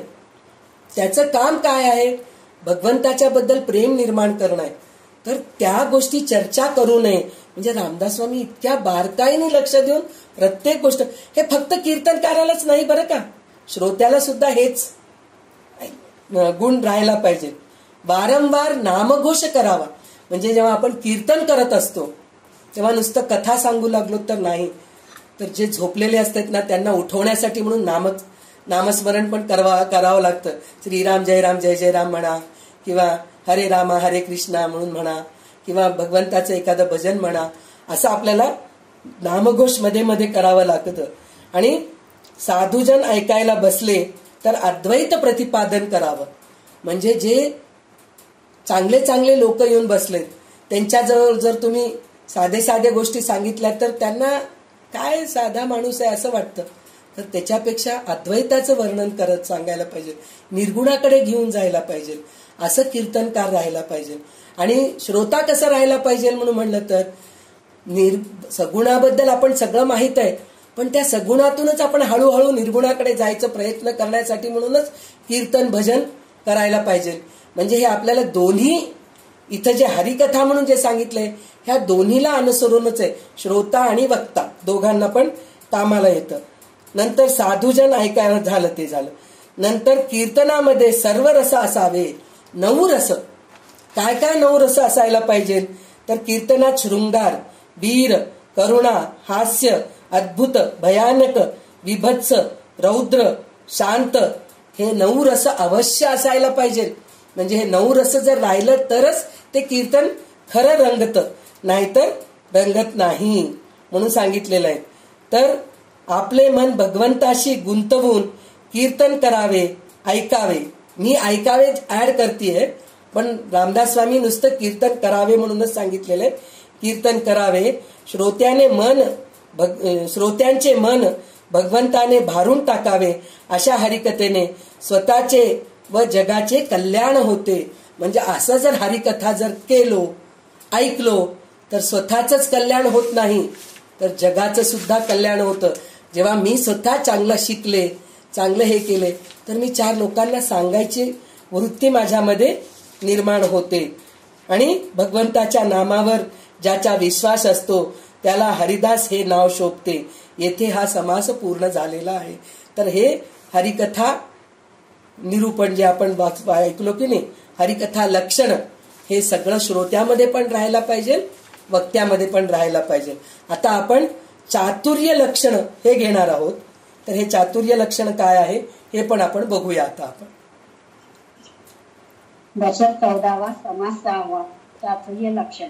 श्रीराम रूप लावण्य अभ्यासिता नाही, सहज गुणासन सर्वोपाये, काही तरी धरावे सोये, अगांतुक गुणाची. श्रीराम काळे माणूस गोरे होईना, उन्हाळा संयत्न साधेना, मोठ्यास वाचा कुठेना, हा सहज गुण. श्रीराम आंधळे डोळस होईना, बधीर ते ऐकेना, कांगुळा काया गेलीना, हा सहज गुण. श्रीराम पुरोगतीची लक्षणे इथे म्हणून सांगणे, रूप लावण्य या कारणे कालकेना. श्रीराम अवगुण सोडिता जाती, उत्तम गुण अभ्यासिता येते, विद्या सांगून सुटती, शहाणे विद्या. श्रीराम मूर्खपणा सांगिता जाते, शहाणपणा शिकता येते, कारभार करिता उमटते, सकळ काही. श्रीराम मान्यता आवडायची तरी का उपेक्षा करावी, चातुर्य विना उंट पडली कदापि नाही. श्रीराम ऐशी प्रचित येते म्हणा, तरी का सहित कराना, सन्मार्गे चालका जना, सज्जना माने. श्रीराम देहे नेटके शृंगारिले, तरी चातुर्य विना नाचले, गुणे विना साधिले केले, काश कळले. श्रीराम अंतरकळा शृंगाराने, नाना करी उमजवावी, संपदा मिळवून भोगावी श्रावकाचे. श्रीराम प्रयत्न करता शिकेना, शरीरचंही कष्ट विना, उत्तम गुण देईना सदा तो श्रीराम. आपण दुसरे असं करावे हे उचेने सर्विसी घ्यावे. त्यांना कष्टविता कष्टावे लागेल बहु श्रीराम. न्याय वर्तीला तू शहाणा अन्यायचो धन्यवाना. नाना चातुर्याच्या खुणा चतुर जाणे श्रीराम. जे बहुत असं मानले हे बहुती मान्य केले. वेद ते वर्षाची गेले जगन्य श्रीराम. लोक आपण अशी बोलावे किंवा आगवेस कोसळावे. आपण असं समाधान पावे ऐसे करावे श्रीराम. समाधाने समाधान झाले मिसळीने मिसळी चौरे. मोडीचा क्षण मागले मोरे बरे बन श्रीराम. अहो पाहो अरे कारे धन्य ऐकूच येते श्रीरे. परस असताच कारे मुकाने बन श्रीराम. चातुर्य शृंगारे अंतर वस्त्रे शृंगारे शरीर. दोघीमध्ये कोण छोर बरे पहा श्रीराम. बाह्यात शृंगारीने तेणे लोकांच्या हाताशी काळे आले. चातुर्य बहुताशी लक्ष्मी नाना प्रकारे श्रीराम. बरे खावे बरे जेवावे बरे जावे बरे नेसावे. समस्ती बरे म्हणावे ऐशी वासना श्रीराम. त्याने मने फिरावे तेणे बरे म्हणून घ्यावे. उगेशी कल्पिता सुनामी लागे पुढे श्रीराम. लोकी कार्यभाग आले कार्यभाग जोसे बरे. लोक सहजची घोडे कामाताची श्रीराम. म्हणून दुसऱ्यास सुखी करावे तेणे आपण सुखी व्हावे. दुसऱ्यास कष्टविता कष्टावे लागेल सवे श्रीराम. हे तो प्रगटची आहे काही लाविना कामा नये. समजणे हा उपाय प्राणी मात्र श्रीराम. समजले आणि वर्तले त्याची भाग्य पुरुषताने. या वेगने बोलली हे करंते पुरुष श्रीराम. तिचुका व्याप तिचुके वैभव वैभवा सारिका हावभाव. समजले पाहिजे उपाव प्रगटची आहे श्रीराम. आळस हे कार्यभाव नासतो साक्षेप होतो होतो होतो होतो होतो. दिसते गोष्टी कळेना तो शहाणा कैसा श्रीराम. मृत्यू करता होते चित्त ऐर करता होतो मृत्यू. बोलिले हे सत्य किंवा सत्य ओळख आहे श्रीराम. आपण असं शहाणे करून मिळेल आपण हिता आपण मिळू. ज्यांनी मैत्रीला आपण येऊ ऐर करी श्रीराम. ऐसे प्रकारचे जन यास म्हणाले अज्ञान. तयापाशी समाधान होण पावे श्रीराम. आपण एकाएकी एकदा दृष्टीचं भांडस चालीला बहुतामध्ये कल्याला यश कैसे श्रीराम. बहुतांची मुखी उरावे बहुतांची अंतरी करावे. उत्तम गुणी उभारावे प्राणी मात्र श्रीराम. शहाणे करावे जन पतित करावे पावन. सृष्टीमध्ये भगवत जन वादवावे श्रीराम. श्री दास बोधे गुरु शिष्य संवादे. प्राचीन लक्षण नाम समास सावा संपन्न श्रीराम. तर इथं आपल्याला आता हरिदासाच्या बद्दल झालं, कीर्तनकाराबद्दल झालं, कवित्व लक्षण झालं, हे सगळं झालं. तर आता चातुर्य कसं राहायला पाहिजे म्हणजे चतुर माणूस चतुर कसं राहायला पाहिजे त्याच्यामध्ये चातुर्य कसं राहायला पाहिजे हे सुद्धा आपल्याला सांगितलेलं आहे. तर आता ह्याच्यामध्ये एक महत्वाची गोष्ट काय सांगितलेले आहेत रामदास स्वामी. ते म्हणालेत की आईबापापासून मिळालेले शरीर जे आपल्याला शरीर मिळालेलं आहे. तर काही मुलांचं कसं असतं पांगुळे जन्मतात. बिचारांना पाय लुळे असतात. काही लोकांचं हात लुळं असतं. तर त्याला आपण काय आता आजकाल आहे सर्जरी करून करतायत सगळं काही गोष्टी करतायत. पण पहिल्या काळात ते सगळं नव्हतं. तर शरीर पांगुळं जर झालेलं असलं तर त्याला आपण काही करू शकत नाही. पण त्यांनी काय सांगितलेलं आहे आईबापापासून मिळालेलं शरीर. हा आता पाय हात हे शरीराचं जे अवयव जे आहेत ना त्याला आपण करू शकतो आजकालच्या काळामध्ये. पण रंग रूप नक्त नाक आहे, तोंड असं वाकडं झालेलं आहे किंवा काळे आहेत, गोरे आहेत, असे लोक टकले आहेत.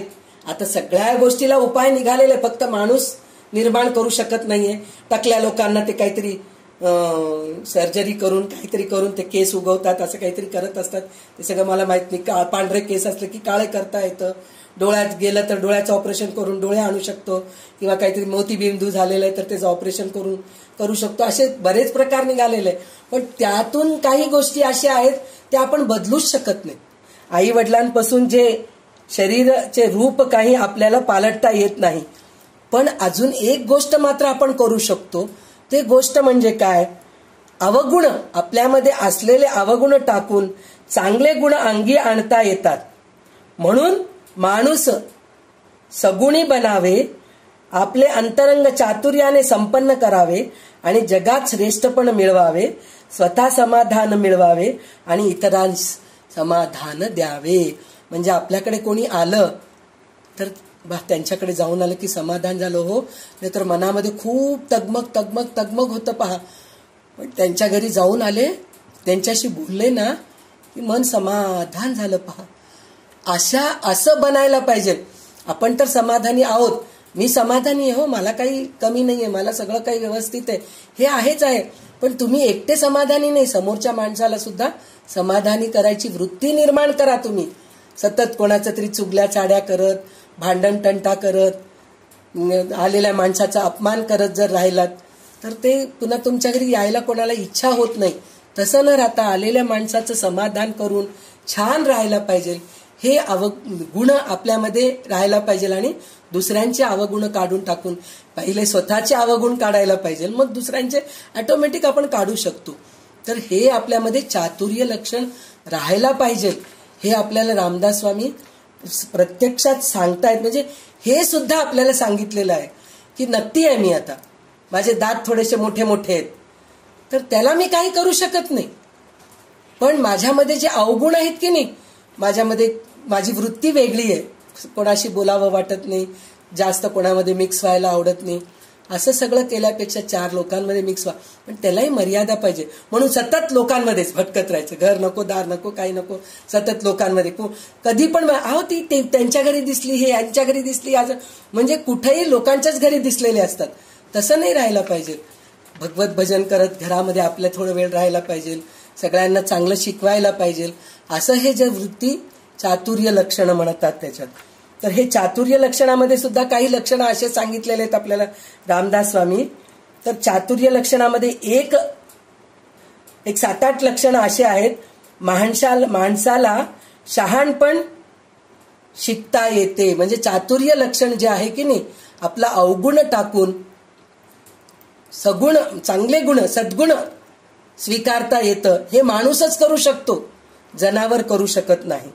त्याच्यानंतर अंगी नसलेल्या उत्तम गुणांचा मनापासून अभ्यास करावा.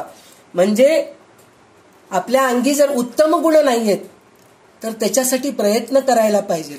आपल्याला काही वाचता लिहिता येत नाही, त्याच्यासाठी प्रयत्न करा. नाही हो, माझं जीभ वळतच नाही हो, म्हणून मी त्या भानगडीतच जात नाही, पहा म्हणायच्या भानगडीतच जात नाही. म्हणून लहान पोरं लहान असताना तोत्र बोलतात. तू तोत्र बोलतोयस रे, बोलूच नकोस, असं म्हणतो का आपण? नाही म्हणत. बोल, तो बोलू लागले तरी आपण कौतुक करतो की नाही, हा काय मस्त, छान, किती छान बोलती ग तू, किती गोड आहेस ग, असं म्हणून म्हणतो की नाही आपण. त्याचप्रमाणे दात नाहीयेत, आता म्हातारपणी काय शिका हो, लहानपणापासूनच आम्हाला काही माहित नाही, आता शिकून काय येणार आहे आम्हाला, हे मूर्खपणाचे लक्षण आहेत. तसं नाही. ह्या वयामध्ये सुद्धा बोबडं का होईना देवाचं नामस्मरण करायचा प्रयत्न करा. तर देव ते सुद्धा ऐकून घेतो. कसं ऐकून घेतो? जसं लहान पोरं बोबडं बोललं तर जसं ऐकून घेतात की नाही मोठे लोक, तसं देव सुद्धा आपल्याकडून, जरी एखाद्या वेळेस आपल्याला स्पष्ट उच्चारण येत नसेल, म्हातारी झाली आहे ती, तिच्या तोंडात दात नाहीये, जीभ सुपारी खाऊन खाऊन जीभ जड झालेली आहे, बडबड करून करून जीभ जड झालेली आहे, तरी ती प्रयत्न करते ना स्तोत्र म्हणायला, तर शिकती आहे ना, त्याचं महत्व आहे. म्हणून देव ते सुद्धा स्वीकार करतो. म्हणून मी भानगडीत पडत नाही असं म्हणू नका. शिकायचा प्रयत्न करा, शिकत जा. येतं, आपणहून येतं. आज अस्पष्ट म्हणत असताल, जीभ जड झाल्यामुळे स्पष्ट येत नसेल, पण थोड्या दिवसानंतर मग ते ऐकून ऐकून आपल्याला सवय होऊन स्पष्ट म्हणायची पण सवय होती. जरी नाही झालं तरी मनामधून तरी, तुमच्या मनात तरी स्पष्ट येतंय ना. तुम्हाला म्हणता येत नाही तुमच्या जिभेनी, म्हणजे तुमचा अवयव तुम्हाला साथ देत नाही, पण तुमच्या मनातून तुम्ही शुद्ध मनाने देवाचं नामस्मरण स्पष्ट करतायत की नाही, मग ते समाधान आहे की नाही. त्याच्यासाठी आपण चुकलं तरी म्हणायचा प्रयत्न करायचं, पण तसं म्हणून सारखे चुका करायचं नाही, प्रयत्न करत राहायचं, चांगलं म्हणायचं प्रयत्न करायला पाहिजे. तर हे राहायला पाहिजे, मनापासून अभ्यास करायचं लक्षण राहायला पाहिजे. ऐश्वर्य मिळवून भोगावे. ऐश्वर्य मिळवून भोगावे म्हणून म्हणत, ऐश्वर्य म्हणजे पैसाच नाही, नाव कमवणं. 4 लोकांमध्ये आपण गेलो, आहा त्यांनी आलेत पा, किती छान वाटतं, या या या या तुम्ही आलात, आम्हाला खूप छान वाटलं, असं ऐश्वर्य पाहिजे आपल्याजवळ. सगळे लोक आपल्याला चांगलं म्हणायला पाहिजे. चांगलं म्हणायला पाहिजे म्हणजे त्याच्यासाठी काय करायला पाहिजे? आपण शरीराने व मनाने झिजावं लागतं, तेव्हा कुठं आपल्याला लोक चांगलं म्हणतात, उगीच म्हणत नाहीत. हे चातुर्याचे लक्षण आहेत. नंतर काय काय? व्याप वाढून वैभव भोगावे. ऐश्वर्य मिळालं आपल्याला म्हणजे सगळे चांगलं म्हणतायत आपल्याला. ऐश्वर्य मिळालं म्हणजे 4 लोकांमध्ये आपलं नाव झालेलं आहे, पण त्याचा व्याप वाढवा आणि ते टिकवून ठेवा. आता काय माझं नाव चांगलं झालंय, मी कसंही वागलं तरी चालतं, हे चुकीचं आहे. जेव्हा मी प्रवचन कीर्तन करतेय, जर रस्त्यावर जाऊन मी काही खात बसले, दारू पीत बसले, सिगरेट पीत बसले, तर कोणी किंमत देतात काय? नाही. तर त्याच्यासाठी काय करावं? व्याप वाढवून वैभव भोगावं म्हणून सांगितलेलं आहे. व्याप वाढवा पण ते मिळालेलं ऐश्वर्य टिकून ठेवा. जसं आपण पैसे मिळालं, आपल्याला भरपूर पैसा मिळालं, एका दिवसात खर्च करून टाकलं तर ते राहतं का? आपण त्याच्यासाठी म्हणून फिक्स डिपॉझिट करून ठेवतो की नाही?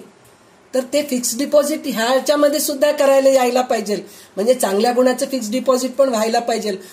चांगले गुण मिळाले, खर्च करून मोकळं होऊन गेलं, पुन्हा दुर्गुणच सुरू केलं, हे उपयोगाचं नाहीये. तर त्याचं पण फिक्स डिपॉझिट करता यायला पाहिजे. बहुतांचे अंतरी भरावे म्हणजे सगळ्यांमध्ये आपण राहायला पाहिजे. म्हणजे कुठेही गेलं तरी ओळखतात का हो त्यांना?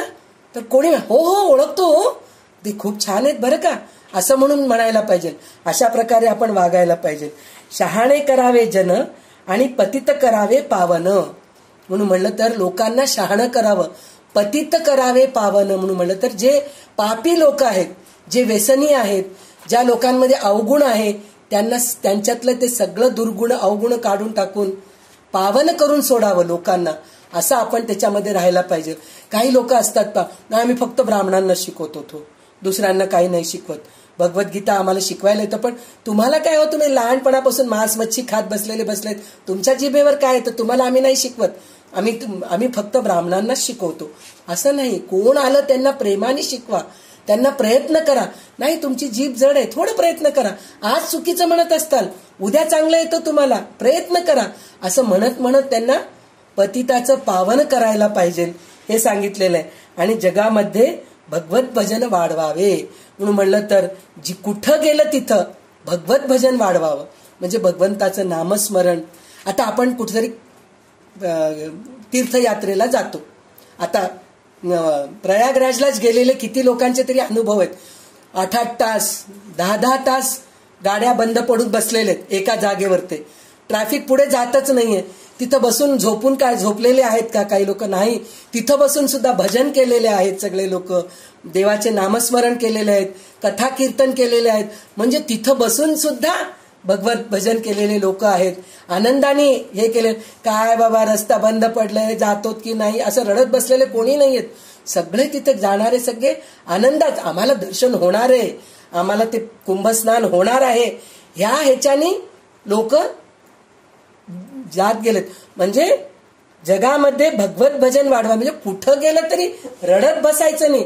पाऊस पडलं, हो मला जाताच आलं नाही, ऊन खूप आहे आम्हाला जाताच आलं नाही, थंडीच खूप झालं, कुठं बर्फच खूप जास्त पडलंय म्हणून आम्ही जाऊ शकलो नाही. नाही जाऊ शकलत, बसल्या ठिकाणी देवाचं नामस्मरण करा, तुम्हाला दिसतो भगवंत, प्रत्यक्ष भगवंत दिसतो. असे कितीतरी उदाहरण आहेत. तिरुपतीला जाऊ शकले नाहीत काही भक्त, म्हातारे झाले, 90 वर्षाचे झाले, मला जाता आलं नाही. म्हणलं की तिथं प्रत्यक्ष तिरुपतीची बालाजीची मूर्ती स्थापना होऊन तिथं देऊळ मंदिरं बनलेले आहेत. पंढरपूरला जाऊ शकलो नाही, तर पांडुरंग स्वतः येऊन तिथं मंदिरात स्थापना झालेले आहेत. स्वयंभू असे मंदिर आहेत. तर म्हणजे हे कशासाठी होतात? म्हणजे रडत बसले नाहीत ते लोक, मी जाऊ शकलो नाही म्हणून रडत बसले नाहीत. जिथं बसले तिथं. मी पंढरपुराला गेलो करोनाच्या पिरियडमध्ये, संकर्षण कराड यांनी किती सुंदर कविता लिहून ठेवलेल्या आहेत. त्यांनी म्हणलेले आहेत ना, भगवंता मी तुझ्याजवळ आलो नाही रे, पण तुला मी प्रत्येकामध्ये बघितलो, पोलिसांमध्ये बघितलो, डॉक्टरांमध्ये बघितलो, सफाई कर्मचाऱ्यांमध्ये बघितलो, ह्याच्या सगळ्यामध्ये तू होतास रे. तू तिथं नव्हतास, तू इथं होतास. तुला रुक्मिणी मिस केली, पण आम्ही नाही मिस केलं, तू प्रत्येकामध्ये होताच रे. म्हणजे ही जी भावना आहे हे सगळं त्याच्यामध्ये राहायला पाहिजे. हे चातुर्य लक्षण आहे. तर स्वतःमध्येच नाही तर दुसऱ्यांमध्ये पण हे आणायला पाहिजे. हे खरं चातुर्य लक्षण आहे म्हणून सांगितलेलं आहे. तर त्याच्यामध्ये आप भले तर दुनिया भली म्हणून म्हणतो की नाही, तसं राहायला पाहिजे. म्हणून पुष्कळ लोकांच्या तोंडी आपले नाव असावे, पुष्कळ लोकांच्या अंतःकरणात आपण प्रेमरूपाने भरून जावे आणि आपल्या उत्तम गुणांनी अनेक लोकांना विवेकी बनवावे. म्हणजे तेच म्हणायला, आपण स्वतः शहाणे राहून उपयोग नाही, दुसऱ्यांना पण शहाणं करावं. सगळ्यात छान गोष्ट काय, जे शिक्षक असतात ते शिक्षण देतात, ते फक्त शिक्षकच असतात शाळेमध्ये, पण त्यांच्याकडे शिकून गेलेले लोकच डॉक्टर, इंजिनियर, वकील बनतात. पण ते फक्त शिक्षकच राहतात. ते म्हणाले का माझ्याजवळ एवढंच शिक्षण मी एवढंच देतो म्हणून लपून ठेवले नाहीत. ते आपल्याकडे जेवढं, आपल्यामध्ये जेवढं चातुर्य आहे, जितकं ज्ञान आहे तितकं शिष्यांना, विद्यार्थ्यांना देत गेले. त्यामुळे ते विद्यार्थी जे आहेत ना, मोठे मोठे सायंटिस्ट, डॉक्टर झालेले कोणामुळे झालेत हो? हे गुरुमुळेच झालेत ना. पाया गुरूंची आहे, गुरूंनीच उभा केलेले आहेत. तर असं आपण लोकांना ज्ञान, माझ्याजवळ असलेले जेवढं आहे तेवढं द्या तुम्ही, त्याच्याने दुसऱ्यांना अजून ज्ञान प्राप्त करून मोठे होतील. ही वृत्ती राहायला पाहिजे माणसांमध्ये. तर विवेकी बनवावे, पुष्कळ लोकांना शहाणे करावे, जे भ्रष्ट असतील त्यांना पवित्र करावे आणि जगामध्ये भगवंताची भक्ती वाढवावी. हे चातुर्य लक्षण आहे. हे आपण काय चातुर्य लक्षण आहे हे आपण बघितलो. आता युगधर्म निरूपण म्हणून सांगितलेलं आहे. तर हे युगधर्म निरूपण काय आहे हे पण आता आपण बघूया. हे 7वा समास आहे, हे बघूया आपण आता. दशक 14 समास 7वा युगधर्म निरूपण. श्रीराम. नाना वेश नाना आश्रम सर्वांचे मूळ गृहस्थाश्रम, येथे पावती विश्राम दैवत्वाती श्रीराम. देव ऋषी मुनी योगी नाना तापसी विचरागी, पुत्रवादी करुण विभागी अचित अभ्यागत श्रीराम. गृहस्थाश्रमी निर्माण झाले, आपला आश्रम टाकून गेले, परंतु गृहस्थाकडे हिंड लागले, याचे रूपे श्रीराम. या कारणे गृहस्थाश्रम कपाळामध्ये उत्तमोत्तम, परंतु पाहिजे स्वधर्म आणि भूतदया श्रीराम. येथे षटकर्मे चालती, उद्योग क्रिया आचरती, वाग्माई बोलते बोलती, प्राणमात्रासी श्रीराम. सर्व प्रकारे नियमस्थ शास्त्रोक्त करणे काही एक, काही मध्ये अलौकिक, तो हा मार्ग भक्तिमार्ग श्रीराम. पुरस्चरणी कायाक्लेशी भगवती परम साव्यासी, जगदीशा वेदमय जयासी, थोर नाही श्रीराम. काया वाचा जीवे प्राणी कष्टे भगवंता कारणी, म्हणून घेतले धरणे भजन मागी श्रीराम. ऐका भगवंताचा भक्त, विशेष अंतरी विरक्त, संसार सांडून झाला मुक्त, देवा कारणे श्रीराम. अंतरापासून वैराग्य, त्याची जाणावे महत्भाग्य, प्रलंगते एवढे अभाग्य आणि नाही श्रीराम.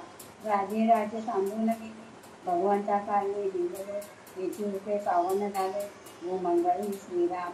ऐसा जो काय योगेश्वर, अंतरी प्रक्रियाचा विचार, उकलू गाणी नामतर, प्राणमात्राचे श्रीराम. ऐशी मृत्यू उदासीन, त्याही वरी विशेष आत्मज्ञान, दर्शन मात्र समाधान, पावती लोक श्रीराम. बहुत असे करून पायी व जनाच्या वाट्याने, अखंड जगाचे हृदय भगवद्गीत श्रीराम. ज्ञानाचा दिसे हा दृष्टीचा, तरी तो आहे सावधीचा, अखंड जगाचे चित्त परमेश्वरी श्रीराम. उपासना मोठी ध्यान, अथवा आत्मानुसंधान, नाही तरी श्रवण मनन निरंतर श्रीराम. पूर्वजांच्या पुण्यकोटी संग्रह असू द्या काठी, तरी ऐश्वर्याची भेटी हवे जनाची श्रीराम. प्रचिती वेळ ते ज्ञान, ते अवघाचे अनुमान, तेथे पैसे परत्र साधन प्राण्याची श्रीराम. या कारणे मुख्य प्रत्येचे प्रचिती वेळ कामाने, उपाया साहित्य अपाये शहाणे जाण्याची श्रीराम. वेडे संसार सांगून गेले, तरीचे कष्टाची निघे, तोही कडे अंतरले, लोक परत श्रीराम. गाडी हे राजे निघून गेला तरी तो भांडोशी मेला भाऊ चढो कष्टी गेला आपणही कष्टी श्रीराम निघून गेला परी अज्ञान त्याचे संगती लागले जण गुरु शिष्य दोघे समान अज्ञान होते श्रीराम आशाबद्धी अनाचारी निघून गेले देशांत तरी तो अनाचारची जनामध्ये श्रीराम वेळी कोठे वेळा कष्टती कच्ची होणं निघून जाते त्याच छाई छाई मावती थोडी बळका श्रीराम संसार मिथ्या ऐसा कळला मौन संपूर्ण निघून गेला येणे जन पावन केला आपण ऐसा श्रीराम एक संगतीने तरसी एके संगतीने पडसी या काळने सत्संगती बळी पाहावी श्रीराम जेथे नाही विवेक परीक्षा तेथे त्याची असलेली दीक्षा घरोघरी मागता भिक्षा कुठेही मिळणार श्रीराम जो दुसऱ्याचे अंतर जाणे देश काळ प्रसंग गाणे तया पुरुषा कार्य म्हणून ओंगारी श्रीराम तुमचे प्राणी गुरुत्व पावला जैसे आचारची पुराला वेदशास्त्र ब्राह्मणाला कोण तिसे श्रीराम ब्रह्मज्ञानाचा विचार त्याचा ब्राह्मणाशीचा अधिकार वर्णांना ब्राह्मण हो ऐश्वर्याचे श्रीराम ब्राह्मण बुद्धीपासून चेवणे आचारापासून भ्रष्टले गुरुत्व सांगून झाले शिष्य शिष्यांचे श्रीराम कित्येक दावद मलकास जाती कित्येक पिरास बदती कित्येक गुरुपोशी आपलेची छेने श्रीराम ऐसा कलियुगीचा आचार मोठे लाहिरा विचार पुढे पुढे वर्णशंकर होणारा आहे श्रीराम गुरुत्वाने निश्चयाची काही एक वाढवली महांती शूद्र आचार बुडवती ब्राह्मणाचा श्रीराम हे ब्राह्मणास कळेना त्याची वृत्तीस कबळेना इच्छाभिमान कळेना मूर्खपणाचा श्रीराम राज्यनेले वेंचिच्छेती गुरुत्वनेले कृपाती आपण अरत्रिमा परस्त्री काहीच नाही श्रीराम ब्राह्मणास ब्राह्मणीने बुडविले विष्णूने श्रीरक्ष मिळविले त्यास विष्णूने श्रापिले हर्षरामे श्रीराम आम्ही तोडती ब्राह्मण मुखे बोलिले वचन वडील गेले ब्राह्मण करून आम्हा भवते श्रीराम आता जे ब्राह्मणी काय केले अन्न मिळणं ऐसे झाले तेव्हा बहुतांचे पक्षी पिसाळले तेव्हा नाही श्रीराम बरे वडिलास काय म्हणावे ब्राह्मणाचे अदृष्ट कामावे प्रसंग बोलिले स्वभावे क्षमा पाहिजे श्रीराम एकीचे दाखवले गुरु शिष्य संवादे गुरुधर्म नामक क्रमांक आपला संपन्न श्रीराम इथं आता युगधर्म निरूपण म्हणून सांगितलेलं आहे म्हणजे प्रत्येक युगामध्ये काय काय झालंय हे सुद्धा आपल्याला कळतंय आणि कलियुगाचं तर स्पेशल त्यांनी जास्त सांगितलेलं आहे काय म्हणून सांगितलेलं आहे तर कलियुगामध्ये कसे लोक असतात होऊ शकतात म्हणजे त्यावेळेस पण ते सुद्धा कलियुगाचेच आहेत पण अजून पुढे पुढे काय काय दशा होणार आहे हे सगळं लिहून ठेवलेले आहेत हे संत सद्गुरू लोक तर त्यांनी आता ह्याच्यामध्ये रामदास स्वामी सांगितलेले आहेत येता येता पुढे वर्णसंकर होतील म्हणजे जाती इंटरकास्ट मॅरेज म्हणतात ना या जातीतले दुसऱ्या जातीशी लोकांशी लग्न होईल हे सगळं ते पहिले त्या काळात ते नव्हतं पहा बिलकुल नव्हतं तर आता हे सगळं होणार आहे हे सगळं सांगितलेलं आहे म्हणजे हे सगळं पुढे जाऊन सगळं नाश होणार आहे त्याच्यासाठी म्हणून हे सगळं आपल्याला पहिले सांगून ठेवलेत काय म्हणतात हरिकथा कसं करायला पाहिजे चातुर्य लक्षण काय कवित्व लक्षण काय कीर्तनकार म्हणजे काय हे सगळं आपल्याला कशाला सांगून ठेवलेत पुढच्या युगामध्ये अजून फार नुकसान होणार आहे आपल्या संस्कृतीचं पूर्ण नुकसान होणार आता आपण हेच बघतोय ना तुम हिंदू हो या मुस्लिम हो असं म्हणून म्हणून माणसाला मारलेले लोक आहेत म्हणजे किती दुष्टपणा आहे इथं धर्म जाती हे वृत्तीपेक्षा ना माणसाची वृत्ती किती घाण झालेली आहे म्हणजे तिथं नुसतं एक आपण म्हणतो आहे ते जे पाकिस्तानमध्ये ISIचे जे लोक आहेत ते सगळे दुष्ट प्रवृत्तीचे लोक आहेत पण खरे मुस्लिम तसे आहेत का नाही आहेत खरे मुस्लिम तसे नाहीत आता आपल्या शेजारी काही मुस्लिम लोक राहतात किती आपल्याला मदत करतात डरो मत माजी आपको कुछ तकलीफ हुए तो बताओ आपका बेटा घर में नहीं है ना हम लेके जाएंगे आपको कहीं जाना है तो असं म्हणणारे लोक आहेत तर हम ब्राह्मण है जी हमको आपके घर का खाना नहीं खा सकते हम नहीं खा सकते तो माता जी आप हमारे घर का खाना मत खाइए मैं आपको फल लाके देता हूँ कुछ जूस बना के देता हूँ, वो तो भी पीजिए, थोडा अच्छा रहो, आपका हेल्थ अच्छा रख लो. म्हणून इतकं असं मदत करणारे लोक असतात. म्हणजे हे जाती धर्म तर आहेच आहे, नाही म्हणून म्हणत नाहीये, पण कुठल्याही जातीमध्ये कुठल्याही धर्मामध्ये कोणतेही सद्गुरू संत असे शिकवलेले नाहीत की तुम्ही लोकांची वाईट वागा, असं शिकवलेलं असतील. काही ग्रंथांमध्ये काही चुकीचं लिहिले असतील, आता आपण त्या गोष्टीचं त्या याच्यामध्ये जायचं नाही आपल्याला. पण माणसाची वृत्ती दिवसेंदिवस घाणेरडं होणार आहे. ब्राह्मण सुद्धा स्वार्थपोटी खाणारे असे ब्राह्मण सुद्धा आहेत आपल्याकडे. मला एकट्याला मिळालं तर पुरे, दुसऱ्यांना मिळू दे ना. देवळामध्ये स्पेशली जे देवळ, आता हे म्हणू नये आपण कुठल्याही देवस्थानाबद्दल बोलायचं नाहीये, पण काही काही देवस्थाने असे भ्रष्ट झालेले आहेत की तिथं मिळालेला पैसा स्वतःच्या घरासाठी उपयोगी करतात, लोकांच्या ह्याच्यासाठी उपयोगी करत नाहीत. तर आता ते सगळं वैभव भोगत असतील, पण त्याचे भोग सगळं आपल्याला पुढे जाऊन भोगावं लागतं.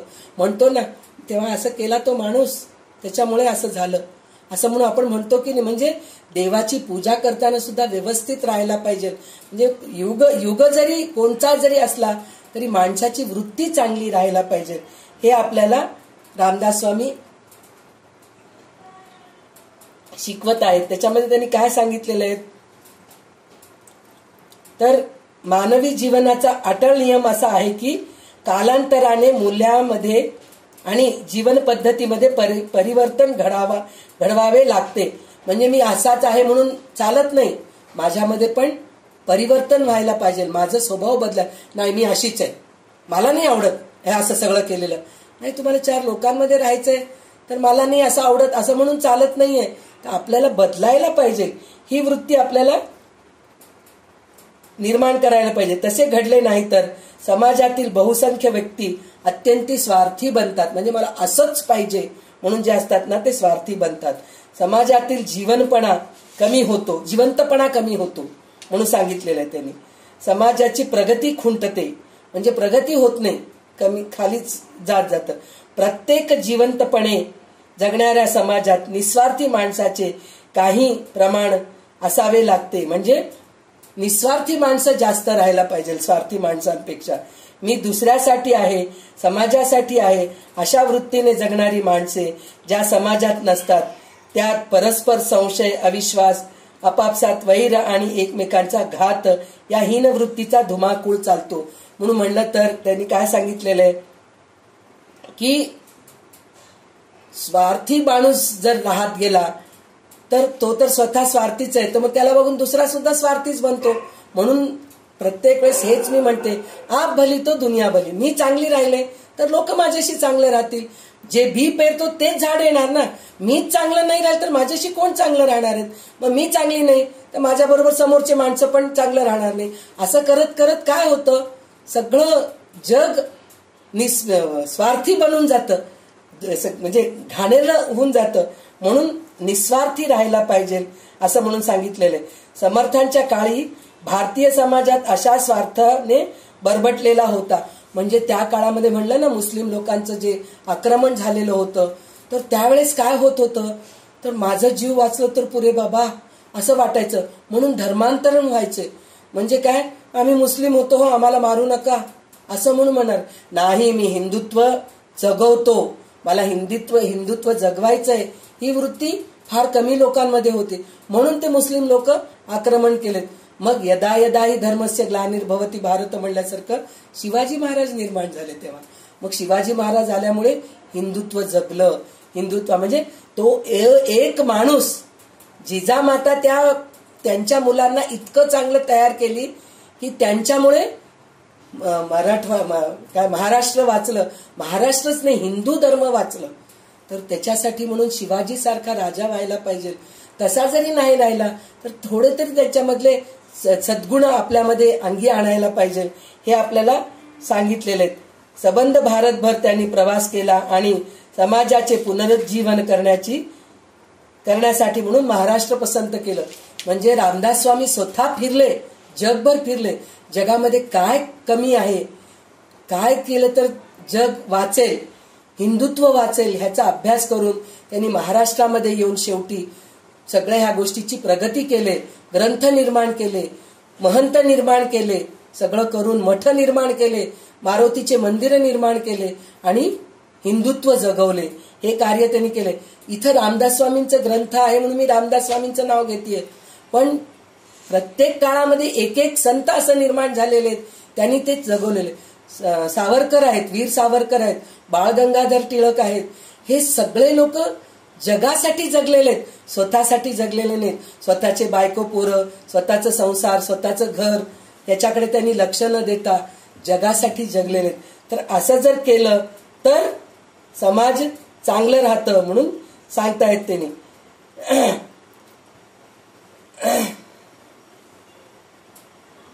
म्हणून दासबोधाच्या प्रथमार्धामध्ये त्यांनी संपूर्ण शांकर अद्वैत प्रतिपादन केले. त्यात हे काही अगदी निसंदेहरित्या सांगितले. परंतु त्याच दासबोधाच्या उत्तरार्धामध्ये प्रपंचाचा देखील परमार्थ साधारण नाही, प्रपंचाखेरीज परमार्थ साधारणच नाही हे देखील तितक्याच निसंदेहपणे सांगितलेत. म्हणजे रामदास स्वामी अद्वैत काय आहे हे सांगितलेत, खूप छान सांगितलेत. आपल्याला ते पटायसारखं आपल्याला सांगितलेत. पण शेवटी त्यांनी काय सांगितलंय, पहिले प्रपंच नीट करा मग परमार्थ नीट करा हे सांगितलेले. म्हणजे हे प्रत्येक युगामध्ये हे राहायला पाहिजे हे आपल्याला त्यांनी सांगितलेलं आहे. मूल्यामधील परिवर्तन हेच खरे होय म्हणून सांगितलेलं. म्हणजे प्रत्येक वेळेस परिवर्तन करायला पाहिजे. म्हणजे जिथं अधर्म वाढत चाललंय तिथं धर्म वाढ, म्हणजे अधर्माचं परिवर्तन धर्मामध्ये करायला पाहिजे. जे अभक्त आहेत त्यांना भक्त बनवायला पाहिजे. जे काय म्हणतात निर्गुण आहेत, म्हणजे जे मलामध्ये आहेत, म्हणजे त्यांचं मन इतकं घाणेरडं आहे, तसल्या लोकांना निर्मल बनायला पाहिजे. हे सगळं आपल्याला रामदास स्वामी सांगित आहेत. अनेकांशी अनेक तऱ्हेचे तिचे संबंध असतात. हे संबंध म्हणजे कोणाचं मूल्यांकन, कोणत्याही व्यक्तीला समाजापासून अलग काढता येत नाही. म्हणजे काय, तू वाईट आहेस, तू निघून जा, तू ह्या घरातून निघून जा, असं करायला नाही पाहिजे. त्याला चांगलं शिकवायला पाहिजे. तू चांगला आहेस म्हणून त्याला त्याच्यामध्ये परिवर्तन करून त्याला आपल्यामध्ये सामावून घेण्याची वृत्ती असं राहायला पाहिजे. आपलेपणा आणि निस्वार्थीपणाचे असावे असा श्री समर्थांचा कटाक्ष आहे. बहुतांचे मुखी उरावे, बहुतांचे अंतरी भरावे, शहाणे करावे जन, पतित करावे पावन. आपण गेल्या ह्याच्यातच ऐकलोत नाही, ही ओवी ऐकलो आपण. पतित करावे पावन, दुसऱ्यांशी सुखी करावे, तेच आपण सुखी व्हावे. म्हणजे दुसऱ्यांना सुखी केलं तर आपल्याला जे आनंद मिळतं की नाही. आपण म्हणतो ना, अहो ती खूप रडत होती हो, पण ती जेव्हा समाधान झाली ना की मला बरं वाटलं हो, नाहीतर मला वाटत होतं ही काय शांत होणार आहे की नाही, किती रडत होती, तिला किती कष्ट होतं, पण तिचं कष्ट दूर झाले बरं का. म्हणलं की आपल्याला किती प्रकारचं आनंद मिळतं की नाही. हे तर दुसऱ्यांच्या, स्वतःचं लेकरू खूप रडू लागलंय, त्याला काय झालं आपल्याला कळत नाही, पण जेव्हा कळतं मग त्याचं आपण निरसन करतो. त्याला काही दुखलेलं हे कळालं, पोट दुखतंय म्हणलं की मग आपण ते पोटाला बेंबीला तेल लावतो, त्याचं पोट साफ झालं नाही म्हणून त्याला काहीतरी औषध देतो. मग ते नाही हो, काल दिवसभर लेकरू रडलं हो, रात्रभर लेकरू रडलं, आता पा किती छान झोपलाय म्हणून आपण जसं म्हणतो की नाही, त्याचप्रमाणे दुसऱ्यांची सुखी करावे मग आपण सुखी व्हावे म्हणून हे आपल्याला सांगतायत. अशा शहाण्या पुरुषांचा आदर्श त्यांनी जनतेपुढे ठेवला. म्हणजे रामदास स्वामींनी जनतेपुढे ह्याच्यामध्ये सांगितलेलं सगळं कसं करावं म्हणून सांगितलेलं आहे. सामाजिक जीवनातील परिवर्तन हेच होय. भारतीय समाजात ब्राह्मण पुढारी होता. तो बुद्धिमान, विद्वान, समजूतदार आणि कार्यक्षम होता. तोच भ्रष्ट झाला. म्हणजे त्या काळामध्ये तोच भ्रष्ट झाला असं सांगितलंय. अत्यंत स्वार्थी बनला, ध्येयच्युत झाला, अतिहीन पातळीवरील जीवन जगू लागला. त्यामुळे संबंध समाज दिशाहीन होऊन विस्कळीत झाला. त्याचे समर्थांना खूप वाईट वाटले. इतर थोर संतांप्रमाणे ते ब्राह्मणाचे म्हणजेच उत्तम जीवन पद्धती पक्षपाती आहेत. ब्राह्मण या व्यक्तीचे पक्षपाती नाहीत. समाजात पुष्कळ माणसे निस्वार्थी बनवीत.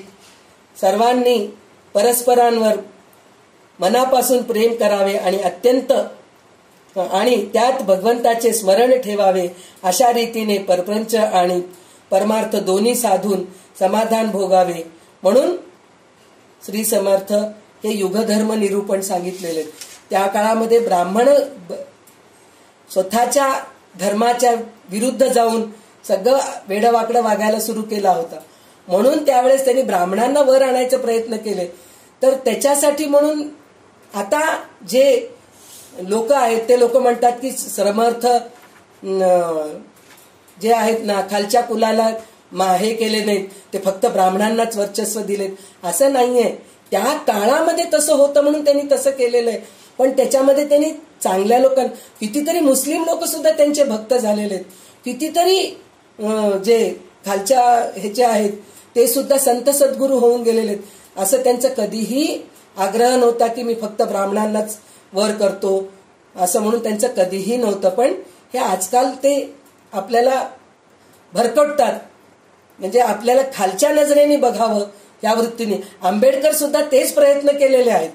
त्या काळामध्ये जे ST SC लोक होते, क्षुद्र लोक होते, त्यांना हीन दर्जाने, म्हणजे आता हे ब्राह्मण लोकच खालच्या नजरेने बघायचे, धिडीच पिडीच करायचे, लाथा मारायचे, खायला प्यायला द्यायचे नव्हते. तर त्याच्यासाठी म्हणून त्या काळासाठी म्हणून त्यांनी थोडे प्रयत्न केले.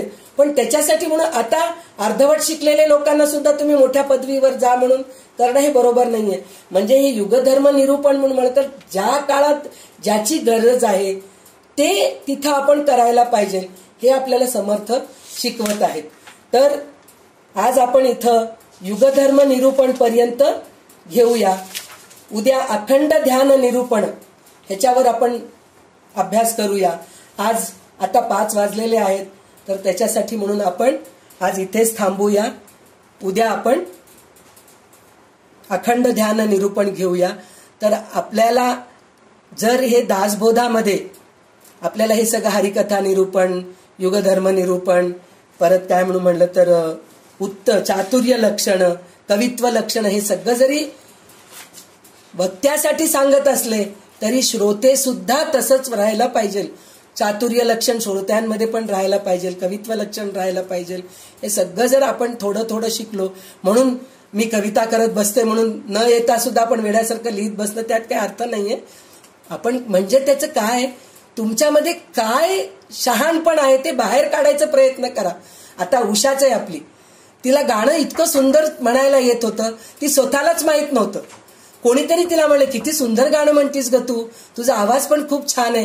तेव्हापासून आता ती किती छान गाणं म्हणायला प्रयत्न करते. म्हणजे याचा अर्थ काय आहे, आपण तर आपल्यामध्ये गुण आपले काय आहेत आपल्याला काही वेळेस कळत नाही, पण समोरच्या माणसाच्या मध्ये काय चांगले गुण आहेत ते जर आपण त्यांच्या समोर जर सांगायचा प्रयत्न केलो, हे तू खूप छान गाणं म्हणतीस ग, तुला बोलायला खूप छान येतं, तू स्तोत्र खूप छान म्हणतीस, असं जर आपण समोरच्या माणसाचं जर तारीफ करत गेलो, त्याची प्रशंसा जर करत गेलो, तर तो समोरचा माणूस आणखीन प्रोत्साहित होतो. जसं माझं उदाहरण आहे.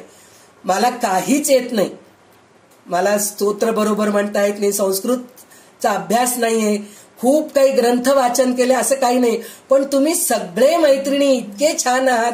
नाही हो संध्याताई, तुम्ही सांगितलेलं आम्हाला खूप आवडतो हो, तुम्ही जे समजून सांगतात ना ते आम्हाला पटकन कळतं, म्हणून तुम्ही जे म्हणतात ना त्याच्यामुळे मला अभ्यास करायची वृत्ती जास्त निर्माण झाली.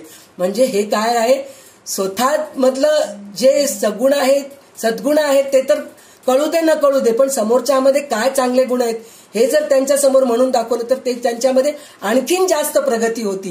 ही वृत्ती माणसामध्ये यायला पाहिजे. म्हणून आपल्याला समर्थांनी, रामदासांनी इतकं समास लिहून ठेवलेले आहेत, त्याच्यातून आपल्याला ह्या सगळ्या गोष्टी कळत आहेत. तर तेच मी म्हणते, प्रत्येक वेळेस म्हणते की माझ्या मतीला जेवढं कळालं तेवढं मी सांगायचा प्रयत्न करते. जर काही त्याच्यात कमी असेल, अवगुण म्हणजे कमी सांगत असेल किंवा सांगायची शैली बरोबर नसेल, भाषा बरोबर नसेल माझी, तर मला माफ करा. आणि ते सगळे माझे अवगुण आहेत, माझा अभ्यास कमी आहे असं समजते मी. आणि जे काही चांगलं जे बोललं गेलं, जे काही तुम्हाला सगळं चांगलं कळालं, तुम्ही म्हणता ना संध्या ते खूप छान झालं हो म्हणून म्हणतात ना, ते छान होणं जे आहे, चांगलं जे निरूपण होणं आहे, ते फक्त भगवंताची कृपा, सद्गुरूंची कृपा, रामदास स्वामींची कृपा, त्याच्यामुळे हे सगळं काही चांगलं होतंय आणि तुम्हाला कळतंय, ह्या गोष्टीचं मला खूप आनंद वाटतंय. आणि तुम्ही 2 तास मन लावून ऐकतात, हे खरंच मी भाग्यवान आहे. वक्त्याला श्रोते मिळत नाहीत हो, श्रोत्यांना वक्ते भरपूर मिळत असतील, पण वक्ता जो असतो, जो बोलणारा असतो ना, ते ऐकणारे लोक कमी असतात. ऐकतच पुरे झालं का तुझं सांगणं, कंटाळा आलाय असं म्हणणारे लोक असतात. पण तुम्ही मनापासून ऐकतात, त्याच्यासाठी मी खूप खूप आभारी आहे तुमची. तर आज दासबोधाचे 7 समास संपूर्ण झालेले आहेत. उद्या आपण 8, 9, 10 घ्यायचा प्रयत्न करू. अजून पुढे झालं घेऊ, हळूहळू जाऊ आपण पुढे, पण प्रयत्न करू. अजून दासबोधामध्ये अजून काय लिहिलेले आहेत, अजून आपल्याला काय शिकायचंय, हे आपण उद्यापासून अजून पुढे बघत जाऊ. तर आज आपण इथेच थांबूया. विमलताई कल्याणकरी रामराय म्हणतील, मग आपण इथेच थांबूया. जय जय रघुवीर समर्थ. कल्याण करी राम राया, राम राया कल्याण करी राम राया. विवरी जनहित विवरी, जनहित विवरी कल्याण करी राम राया, राम राया कल्याण करी राम राया. तळमळ तळमळ होतची आहे, होतची आहे, हे जन हाती धरी दयाळा. कल्याण करी राम राया, राम राया कल्याण करी राम राया. राधी सुखतची गेले, सुखतची गेले, सुधा तुझी सावरी दयाळा. कल्याण करी राम राया, राम राया कल्याण करी राम राया. कठीण त्यावरी कठीणची दाले, कठीणची दाले, हाताने दिसेली दयाळा. कल्याण करी राम राया, राम राया कल्याण करी राम राया. कोठे जावे काय करावे, काय करावे, आरंभिली भोगली दयाळा. कल्याण करी राम राया, राम राया कल्याण करी राम राया. दास म्हणे आम्ही केले पावलो, केले पावलो, दयेची नाही तरी दयाळा. कल्याण करी राम राया, राम राया कल्याण करी राम राया. जनहित विवरी, जनहित विवरी, जनहित विवरी कल्याण करी राम राया, राम राया कल्याण करी राम राया. सदा सर्वदा योग तुझा घडावा, तुझे कारणी देह माझा पडावा. पेक्षू नको न बनता अनंता, रघुनायका मागणे हिंची आता. जय जय रघुवीर समर्थ.